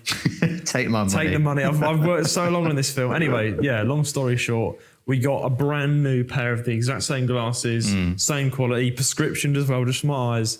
And that saved the day. Yeah, because I refuse to go back and reshoot everything else we'd done before. Exactly. It just, the film would have been cancelled if we wouldn't have got the glasses repaired. Oh, I'm just happy we can talk about this because the stress was so real. Yeah. And I even tried to glue it back together, didn't I? And that was a bit of a disaster. You got glue all over the lenses, just completely ruined it. Super glue. Super glue, that's it, yeah. Super glue. Not Pritt stick, you know. In case you didn't realise, Lewis, super glue doesn't not Pritt stick. But in case you didn't realise, super glue doesn't come off. No. Well, when you showed me the photos, I was like, yeah, they're in a complete state. Me and my mum we can't film with those, just trying to... Like a right idiot. Like, I even just suggested... You go from one scene where the glasses are fine to the next is like glue all over. Yeah, glue, cracks. I mean... that was a no-go. We could have just smashed it and added it to rewrite. Jadon fell down a ditch. hurt himself. Anyway, could have done, but anyway. Anyway, that's one thing I'd like to talk about in the development of Jadon. But yeah, overall though, I'd like to quickly ask you, how did you feel overall at the end by my portrayal of Jadon, just so I can see what it's like for the future of me in acting? How was it? I was very happy, especially when it comes to where you were at the start of the project, as I mentioned before, to see how you've progressed and grown as an actor over the 3 years and how you've really fine-tuned the performance. Awesome. It's just great to see, really. Again, you compare what we did on the test shoot compared to like what we've done for the final film. Again, it's like night and day, particularly with like the visual storytelling and just the lack of confidence in your voice with the character of Jadon. Just everything about it is just so much better. And again, considering this is your first proper film, I think it's impressive, mate, to be honest. You know, so I'm not going to sit here and say it's like a 10 out of 10 Al Pacino performance or whatever. Oh, it is. What are you on about? It was, what do you mean? Well, as far as like what we were going for, what I was going for as a director, to see the improvement in your performance is just really cool. And I'm happy with that, and I'm happy for you. It's good to hear. It's good to hear, obviously, and on to my next project, whatever that will be. I would, I said this to you off camera, but I'd definitely encourage you to continue pursuing it, mate. Thank you. I think there's something about you, There's something about me when it comes to your acting. I feel special. So yeah, if you got feel a long way to go, but I'm definitely. This is a good step. It's a good start. You've got my foot in the door, and that's what I mean. So thank you very much for the opportunity. Well, and thank you for helping me make this film, because any other actor wouldn't have stuck around. You know what I mean? With how long of a process it's been, and that's something I want to say, that, just thank you to you and thank you to the rest of my crew as well. Saw it through, didn't because it wasn't an easy project. It took a long time. It was late nights, stopping up till like 2-3 o'clock in the morning, trying to get all the shots we needed. Around a dodgy area in Birmingham, then on a canal as well. Like it wasn't exactly a safe shoot. Like loads of things could have gone wrong. But thankfully, thank God, literally, that that we were fine. We got everything that we needed. We all stayed safe. Again, I just think that we're going to see the fruits of that, hopefully. We are. That all the hard work is absolutely worth it. And I'm glad that I stuck with my guns and I didn't give up on the project, because there was multiple times where I wanted to. 100%. That's very good advice to most people out there. So yeah, I'm extremely happy with you. I'm happy with James. And again, he could have very easily said, "No, do you know what? This is just, there's too many, it's taking too long, or it's a bit too ambitious." But he stuck with it as well. You have to adapt. You have to do this to see the final. Yeah. So I'm thankful for the actors and the crew for their commitment. Absolutely. Of course. Big thank you to the whole team. And before we move on to the second to last topic, would you like to everyone's probably wondering, why is there a sign just saying, "Do not be afraid"? It's been there for about an hour now, and we're not even mentioned it. We're very scary people, so I can understand why this is here. Well, it's so for those watching the video version, obviously, this is a little prop we've got that we used in the film. It is. And obviously you can see what it says: "Do not be afraid." Yeah, for the audio listeners, it says "Do not be afraid" in big red writing. On a little piece of cardboard or whatever. And that's a significant kind of line in the film. And again, without spoilers or whatever, it just kind of once again gets across the symbolism I'm going for when it comes to the actual film, to not be afraid to take a bit of a gamble on yourself, to invest in yourself. 100%. And there's so many people that go through life and they just they're afraid to put themselves out there, whether it's themselves personally or their work, because they're afraid of maybe criticism 100%, or peer pressure. For me as a filmmaker, it's daunting, like putting a project out there, because other people are going to view it. The eyes are now on the project. And potentially criticize it, and someone could turn around and say that's crap, and that kind of like, that fear kind of like holds you back a little bit. But when it comes to me in my filmmaking career anyway, I took a gamble on myself a few years back. And again, I could have very easily just kind of because of doubt or because of fear or however you want to put it, or me just doubting myself and my own potential, I could have just not bothered. But I'm glad that I did take that leap of faith, so to speak. And I'm in a really good place in my career right now. So hopefully that continues. Exactly. So, don't be afraid to invest in yourself. 100%. And most importantly, believe in yourself and your potential. And again, that's exactly what the character of Jadon represents. He's a guy that, again, doesn't have any self-esteem, but the whole idea is that the other character, the stranger, is trying to encourage him. Again, it's like we said earlier, you may not look like anything special, but you're a guy that's full of potential. 100%. And that very much reflects my own life, I think. Yeah, it's powerful. I mean, fear holds so many people back. I think if you ask 90%... It's that fear of peer pressure, I think. It is peer pressure. It's like the elephant in the room for so many people. People don't do what they want to do because of fear. And that's why it's so important that you just do what you want to do. Do what you have dreamed of doing, and don't let fear hold you back. Because if you constantly live your life thinking, these people think a certain way of me, you won't get anything done.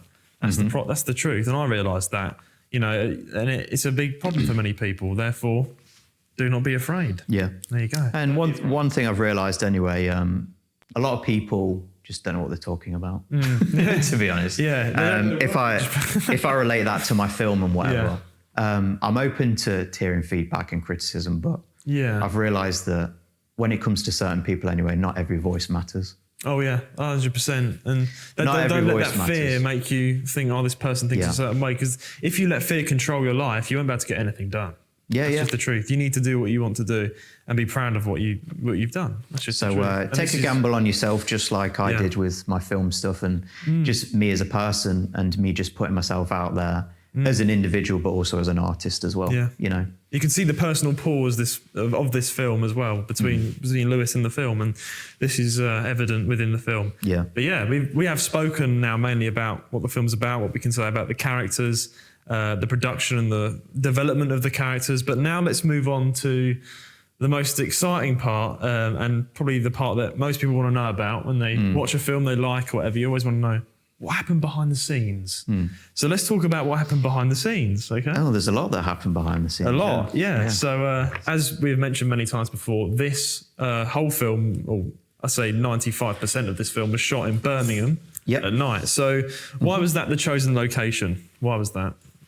Why was Birmingham at night? Well, specifically where we shot Digbeth is just such an awful area.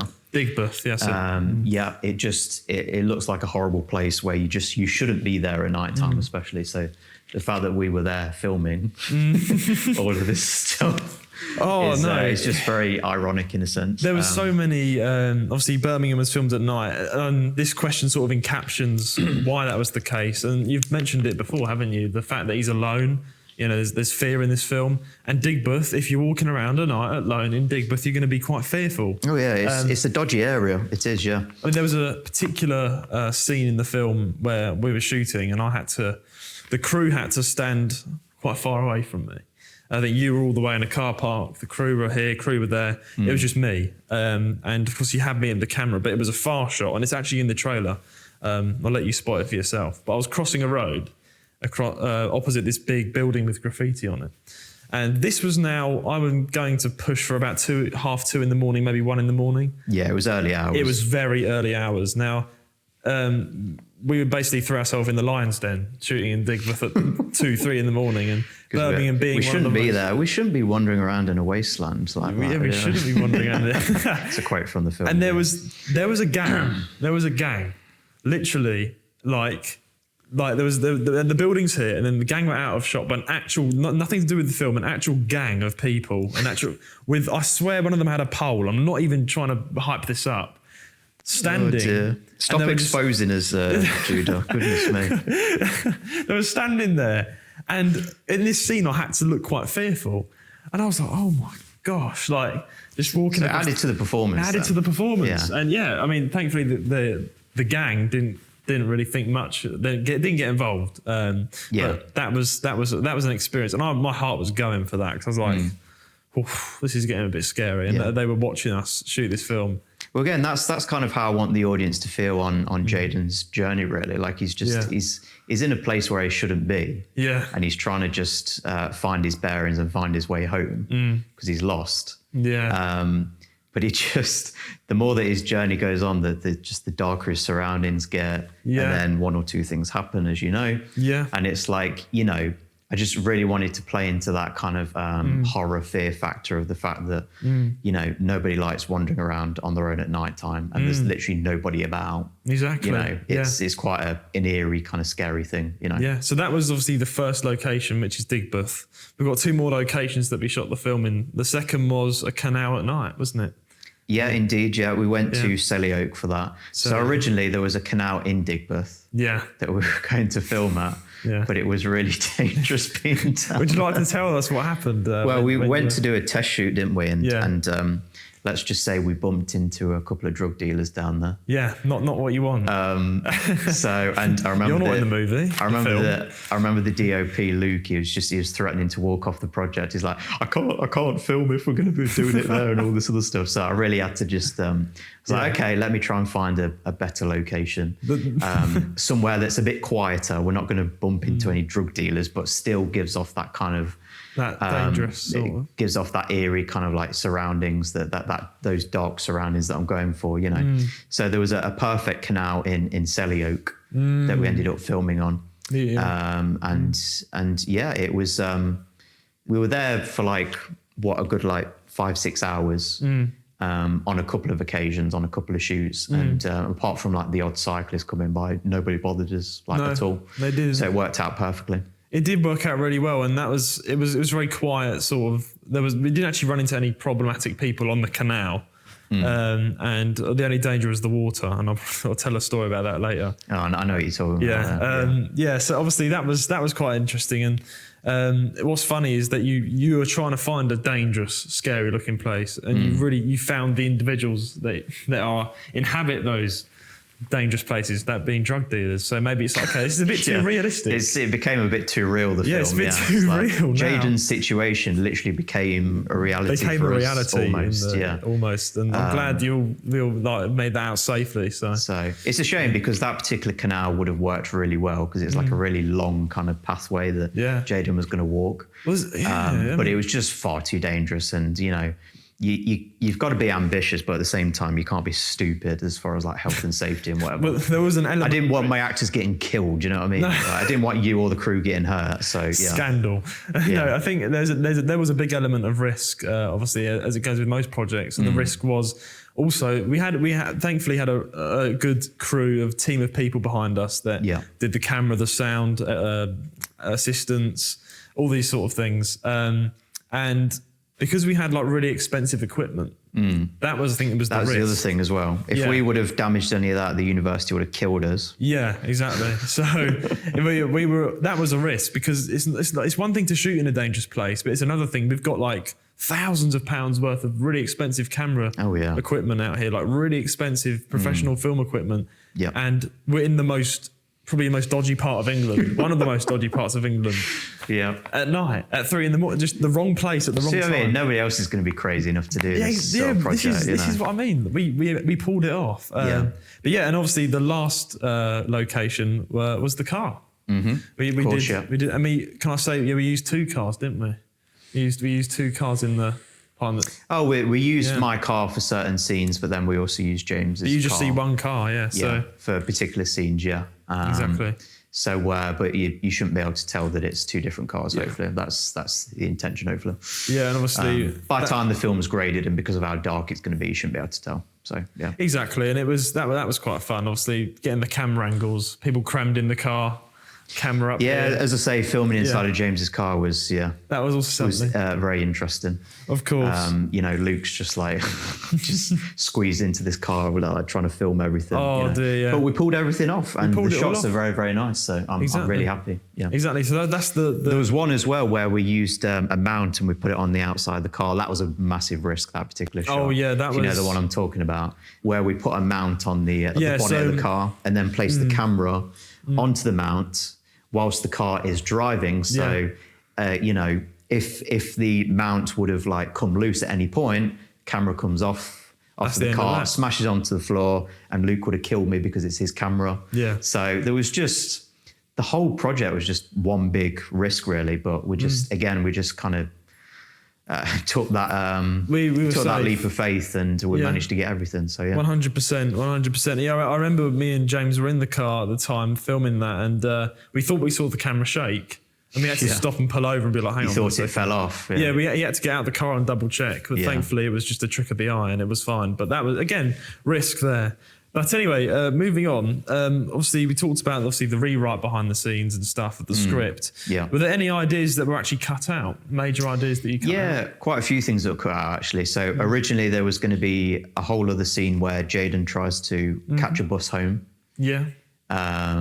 Oh yes. You know, Remember because that's one of the reasons why he's in the situation he is because he's missed his journey home. He's missed his ride home, basically. So then he has to make his own way back somehow.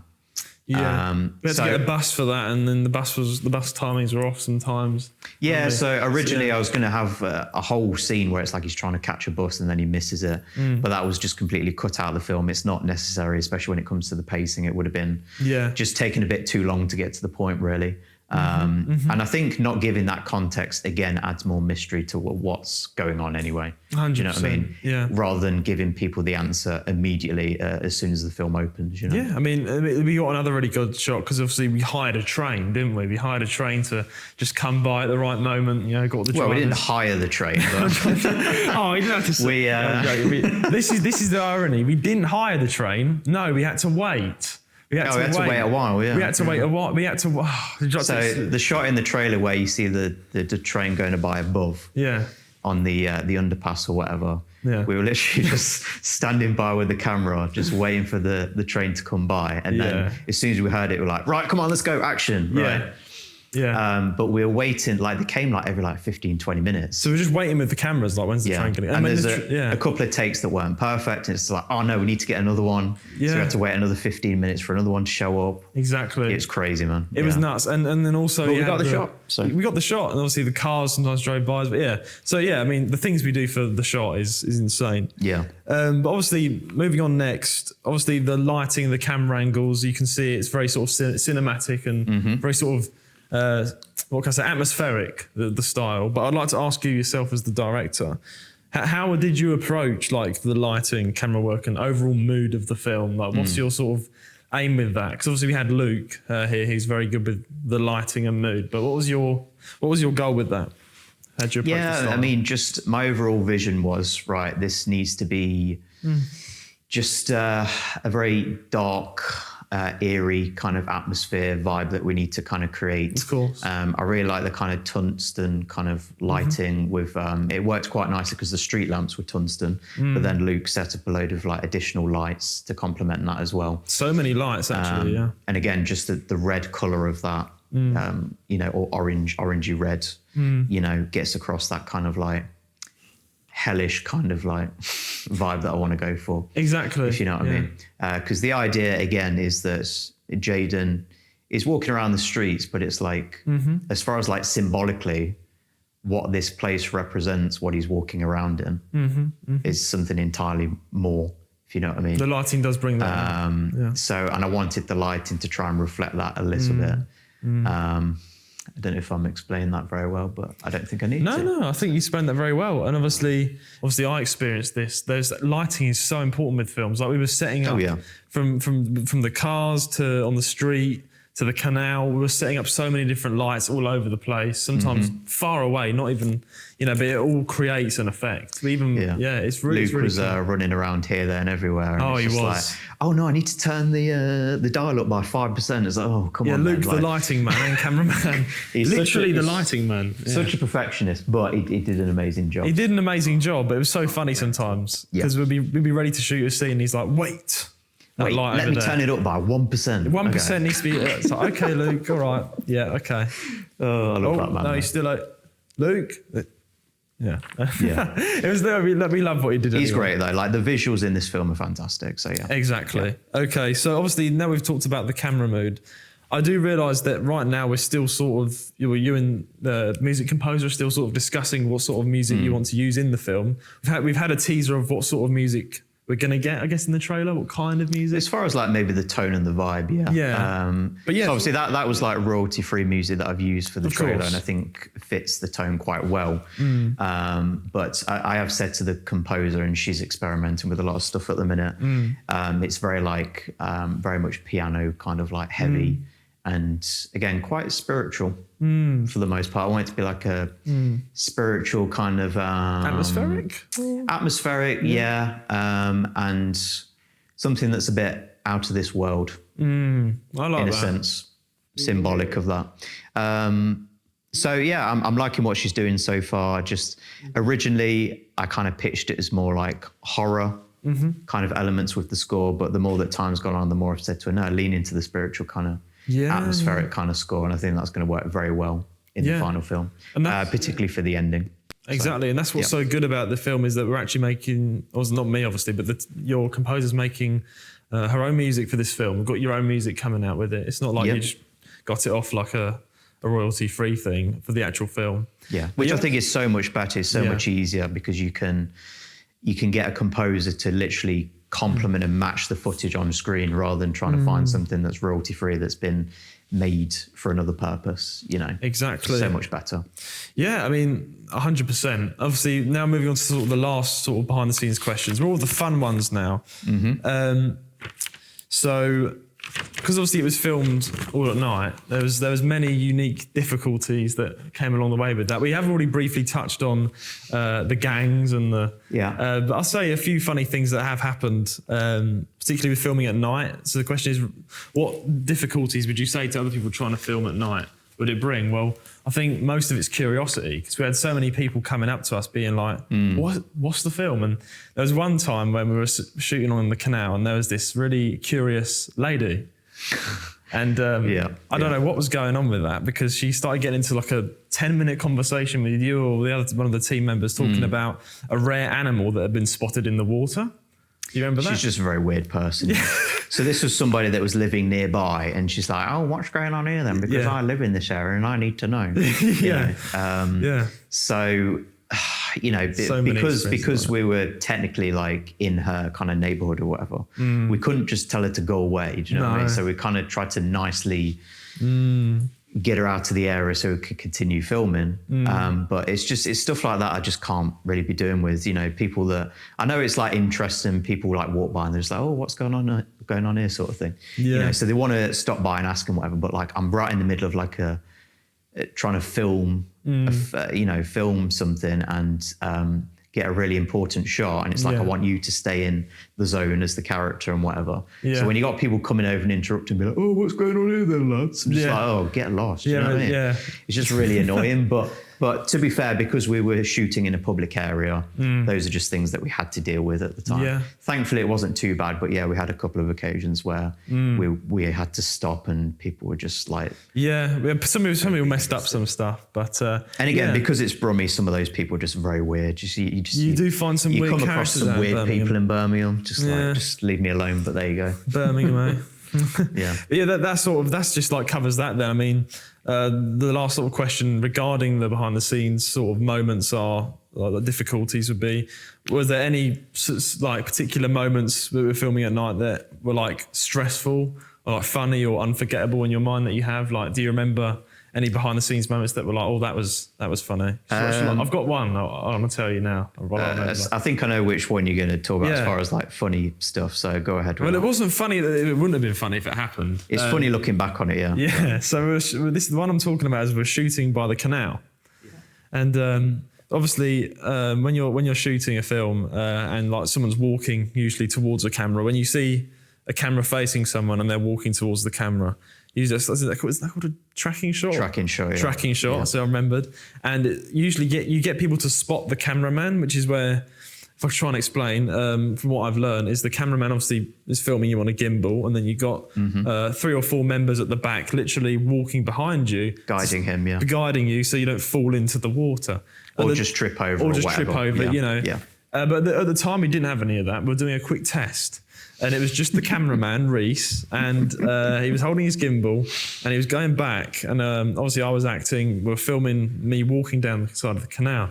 And then, I kid you not, he was literally this close to falling into the canal. He literally couldn't have been closer. If he would have his foot was on the edge, and if he would have took yeah. another half a step, he would have fell in the canal. Yeah, literally. Yeah. Like, I just with the camera in his hand, so he would have fell in the canal with the camera and the gimbal. And again, Luke would have killed me. So. Yeah, exactly. And I remember walking, I just saw his foot going back and then over the edge, and I was like, Reese! I remember us both shouting, just like, stop. Oh, yeah, like, yeah. Can I just clarify? He shouldn't have been doing that, by the way. So that's on him. Like, he should have been practicing he shouldn't have been practicing by himself. But it's still like, if he would have fell in that canal, I would have cried, honestly. That would have been that would have been very bad. But yeah, that was what I can remember. Is there any unforgettable behind the scenes stories you would like to share before we move on? I remember, as far as like from the point of view of just being completely stressed out, I remember the first shoot we did on the canal was just a disaster. I don't know if you can remember that. Yeah, we were there for about 5-6 hours and we only got like 4 or 5 shots. Yeah, I remember We're trying to do all these tracking shots and all that lot. And it's funny because we ended up reshooting all of those shots because I just wasn't happy with any of them. Exactly. But it was just so stressful and the crew was tired and everyone was grumpy and I was just like, I just had such low confidence in myself as a director at that point. I was just like... You start to really lose your energy, especially... I mean, we got home, we were driving home once and we saw the sun come up.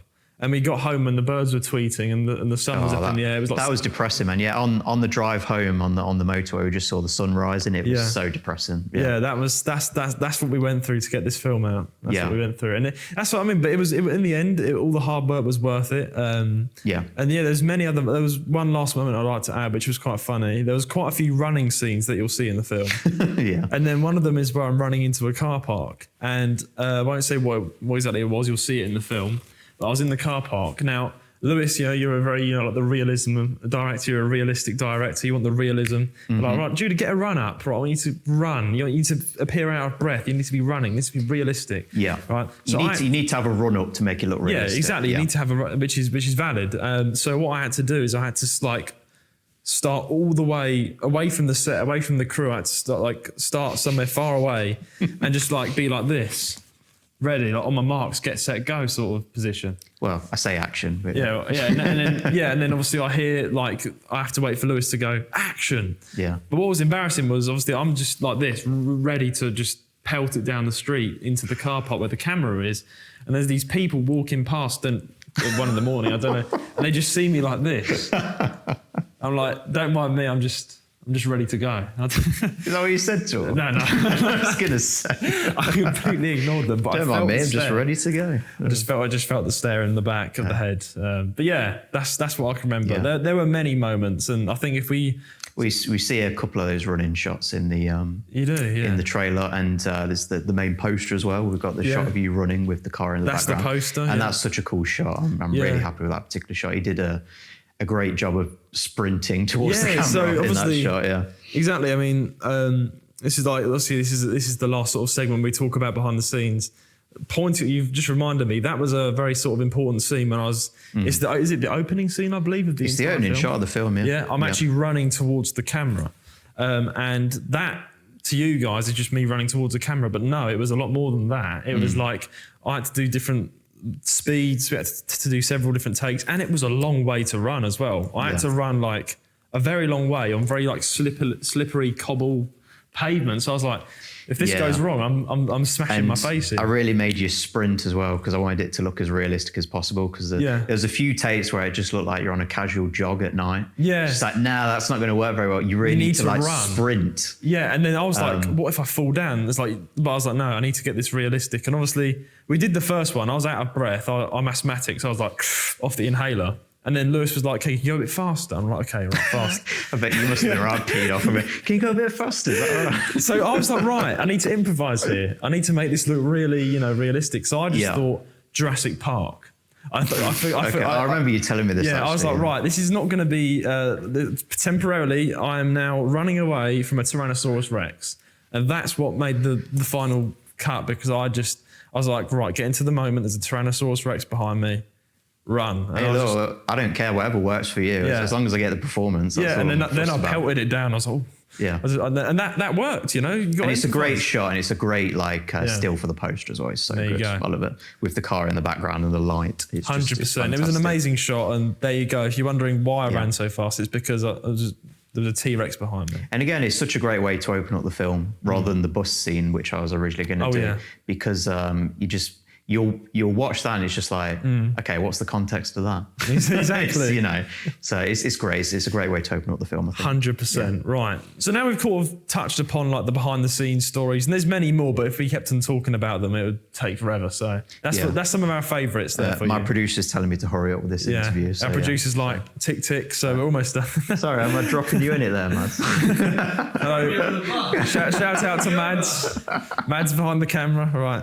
We'll cut it out, maybe. We'll see. So obviously we've done the behind the scenes, some of the funny things that happen, and they always do in films. But how did the crew as in the crew, handle the night shoots and the challenges of such a long project? The crew is in the crew. The crew is in the crew. All of us. I've got a lot of respect, though, can I say, for like everyone that just stuck by us with this project during the early hours of the morning. But like I said earlier, the commitment was just fantastic, and Luke is very, very good at what he does. He's very talented when it comes to cinematography and camera stuff. Reese was a very dedicated AD.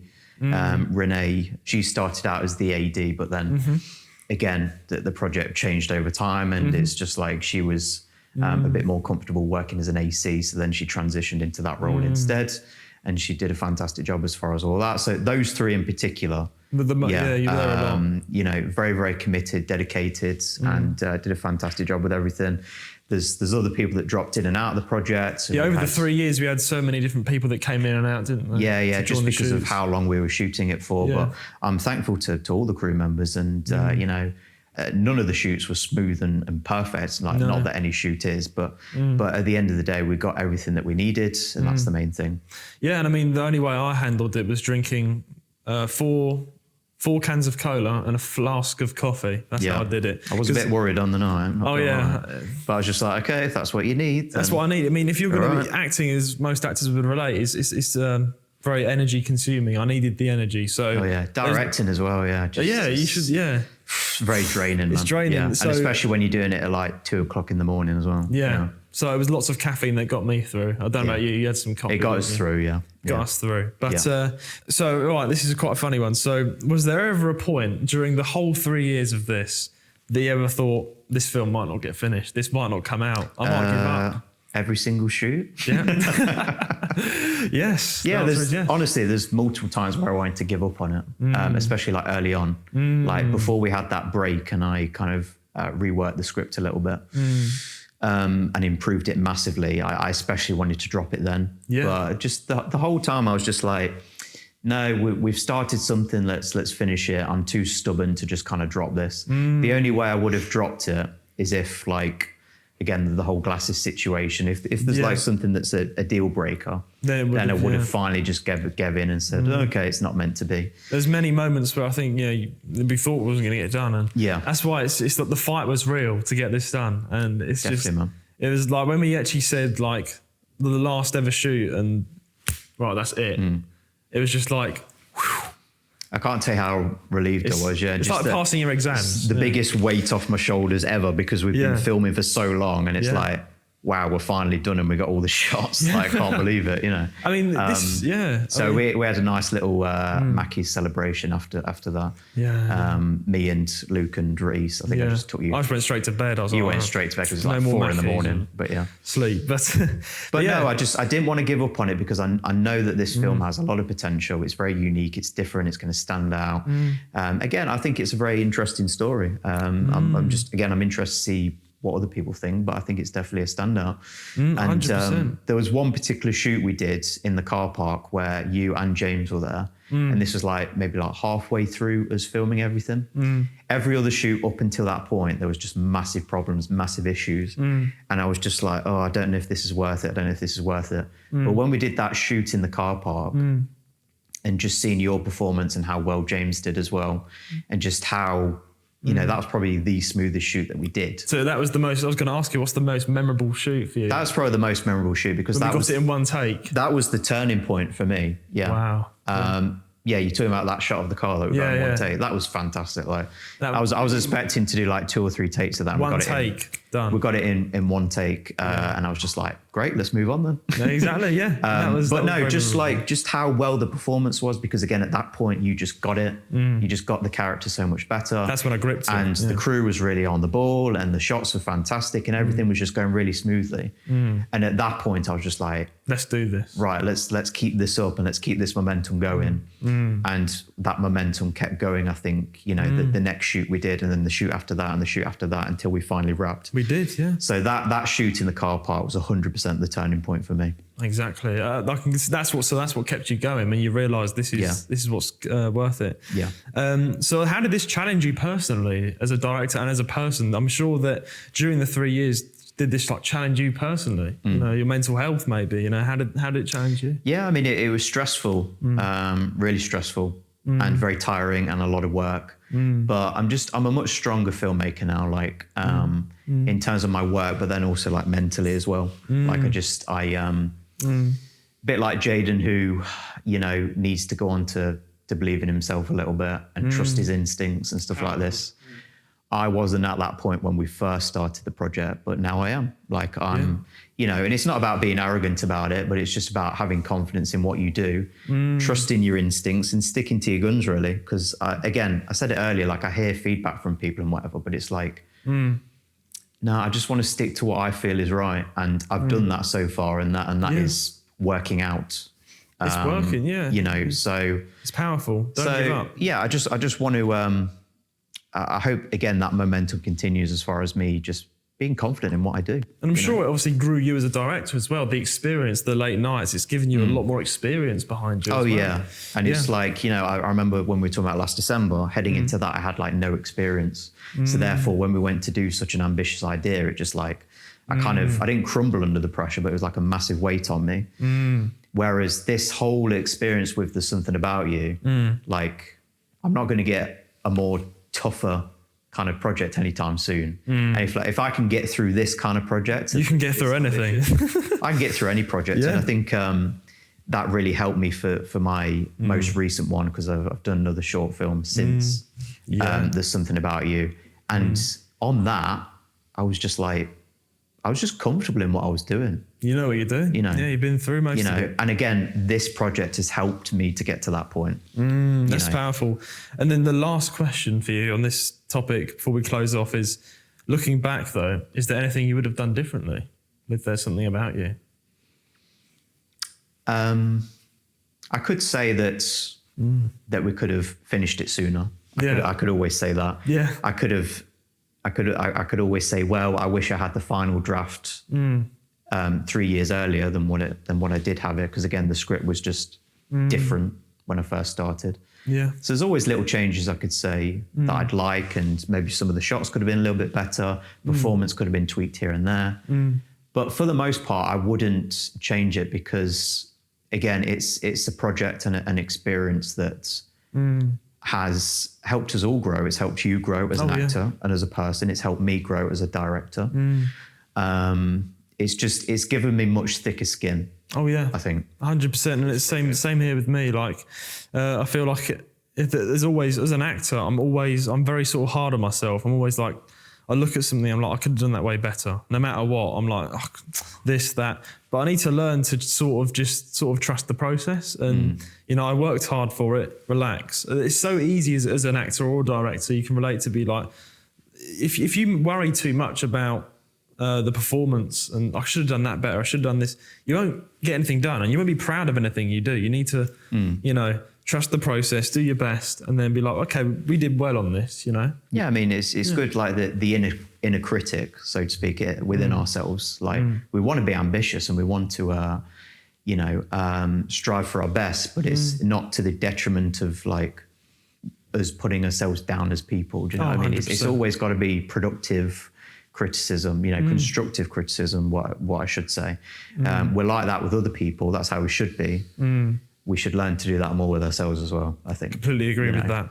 Well, yeah, that's behind the scenes So our last little thing, there's literally 4 more questions left. Don't worry, Mads. Audience and future. Stop throwing him under the bus. I'm helping him out. Don't worry, you can cut that out. You can cut that. He's sitting there like, come on, we need to go. Yeah. Don't worry. Literally, this is the last page. We're here. Yeah, come on then, let's go. Right. Fire through them. Right, so obviously now we've talked about the meat and bones of this entire episode, the behind the scenes, the story, the characters, the future when this film comes out, and obviously your future, my future. Yeah. What do you hope audiences take away after watching There's Something About You?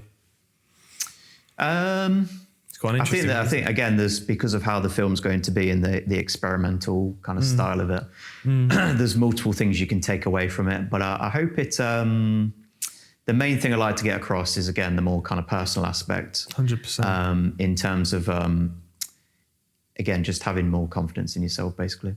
100%. And reaching your full potential. You know, one of my favorite lines in the film from The Stranger is that, like, everybody exists to solve a problem.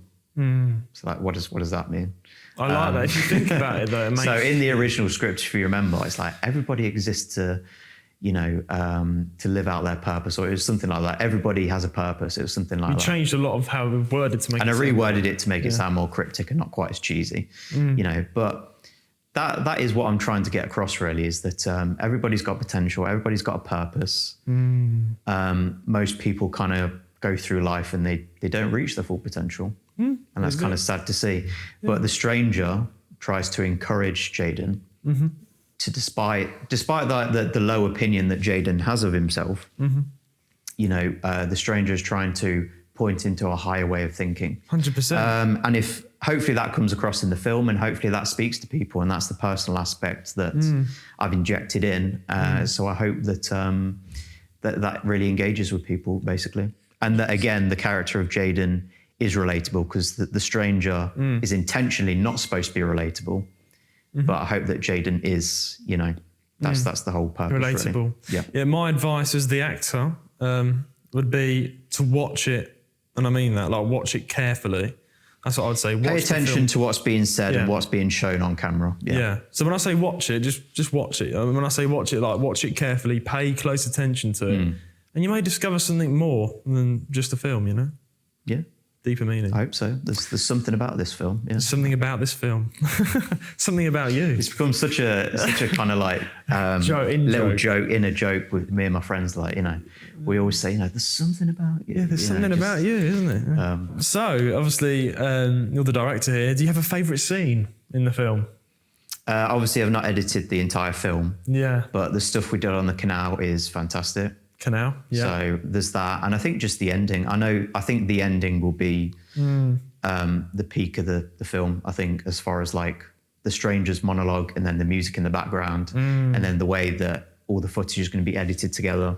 I can just see the ending being, you know, just the highlight of the film, and a great way to close the story. Awesome. So. The truth is, I actually don't have a favourite yet either, but I'm a huge fan of the train shot. And obviously, I like that. Yeah, I'm not trying to copy you, but I like the canal scene. I can't say what it is, but you'll see it. It's the canal scene. We've got some great shots on there. Yeah, of course. You've seen some of them in the trailer as well. So yeah, exactly. You've seen. It looks really good. Like, I'm still like getting over that. I've just seen the trailer like today during this episode, so it's awesome. If you could sum up the journey of this film in one word, what would it be? It would be that it's a journey. You know, I know that's not one word, so I'm technically cheating, but it's a journey. I like that. Yeah. It's literally a journey, Jadon's journey in the film, but it's been a journey for all of us behind the scenes as well. That's a really good answer, though. That, like, it was a journey. I can see a journey for the characters, a journey for the film, and a journey for all of us. Yeah, because we've all grown because of it. Yeah, you know, it's helped us in our personal lives. Just this whole project, you know, it's more than a film, you know. It's amazing. But it's also an experience as well. I think it's going to be a really cool film to see on a big screen, I think. 100%. So I do hope that it does quite well at festivals, because it'd just be great to see on a big screen. It's going to be a nice kind of cinematic experience, hopefully. Yeah. Hopefully I'll fly all the way back from Thailand, come and see it. I'll let you know Yeah. if we're getting anywhere. Yeah. Awesome. Any advice to other filmmakers who actually might be struggling with long projects like this? Anyone who's like got a really ambitious project right now, they're in the thick of it, trying to that song, sorry. Right now they're in the middle of it. Yeah, all right, KSI, yeah. Right now they're in the middle of it. Struggling along, trying to get it done. Any advice? Because you've been there, got the t-shirt.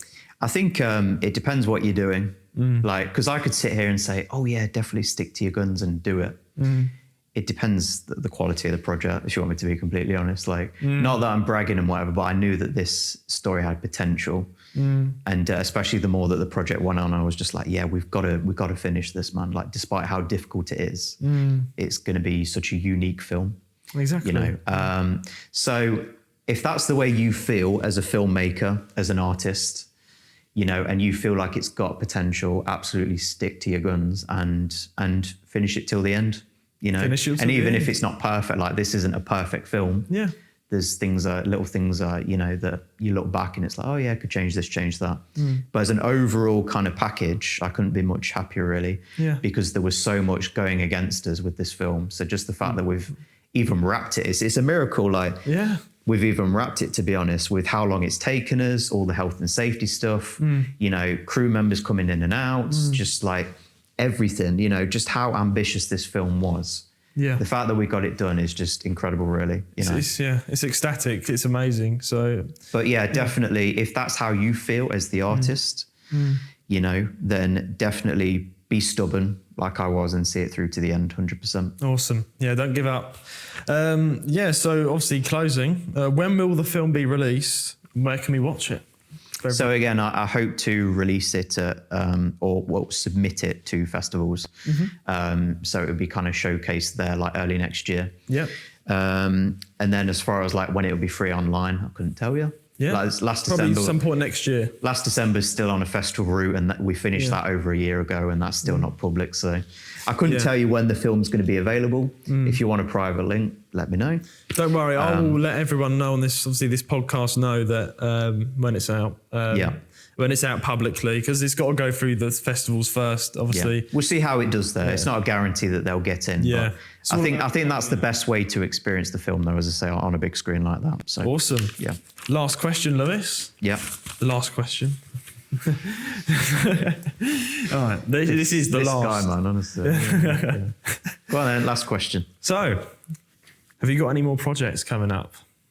I've got a little one coming up, yeah. A little one coming up. Is it little? Is it sure? Well, I mentioned it a little bit earlier on, but I've wrapped another project since then. Yes. So we wrapped There's Something About You, and then literally 3 months later, I've wrapped another one called I Know Your Deeds. I Know Your Deeds. Another kind of like, maybe cryptic title, I guess. Something a little bit different. But yeah, that was an experience, that's for sure.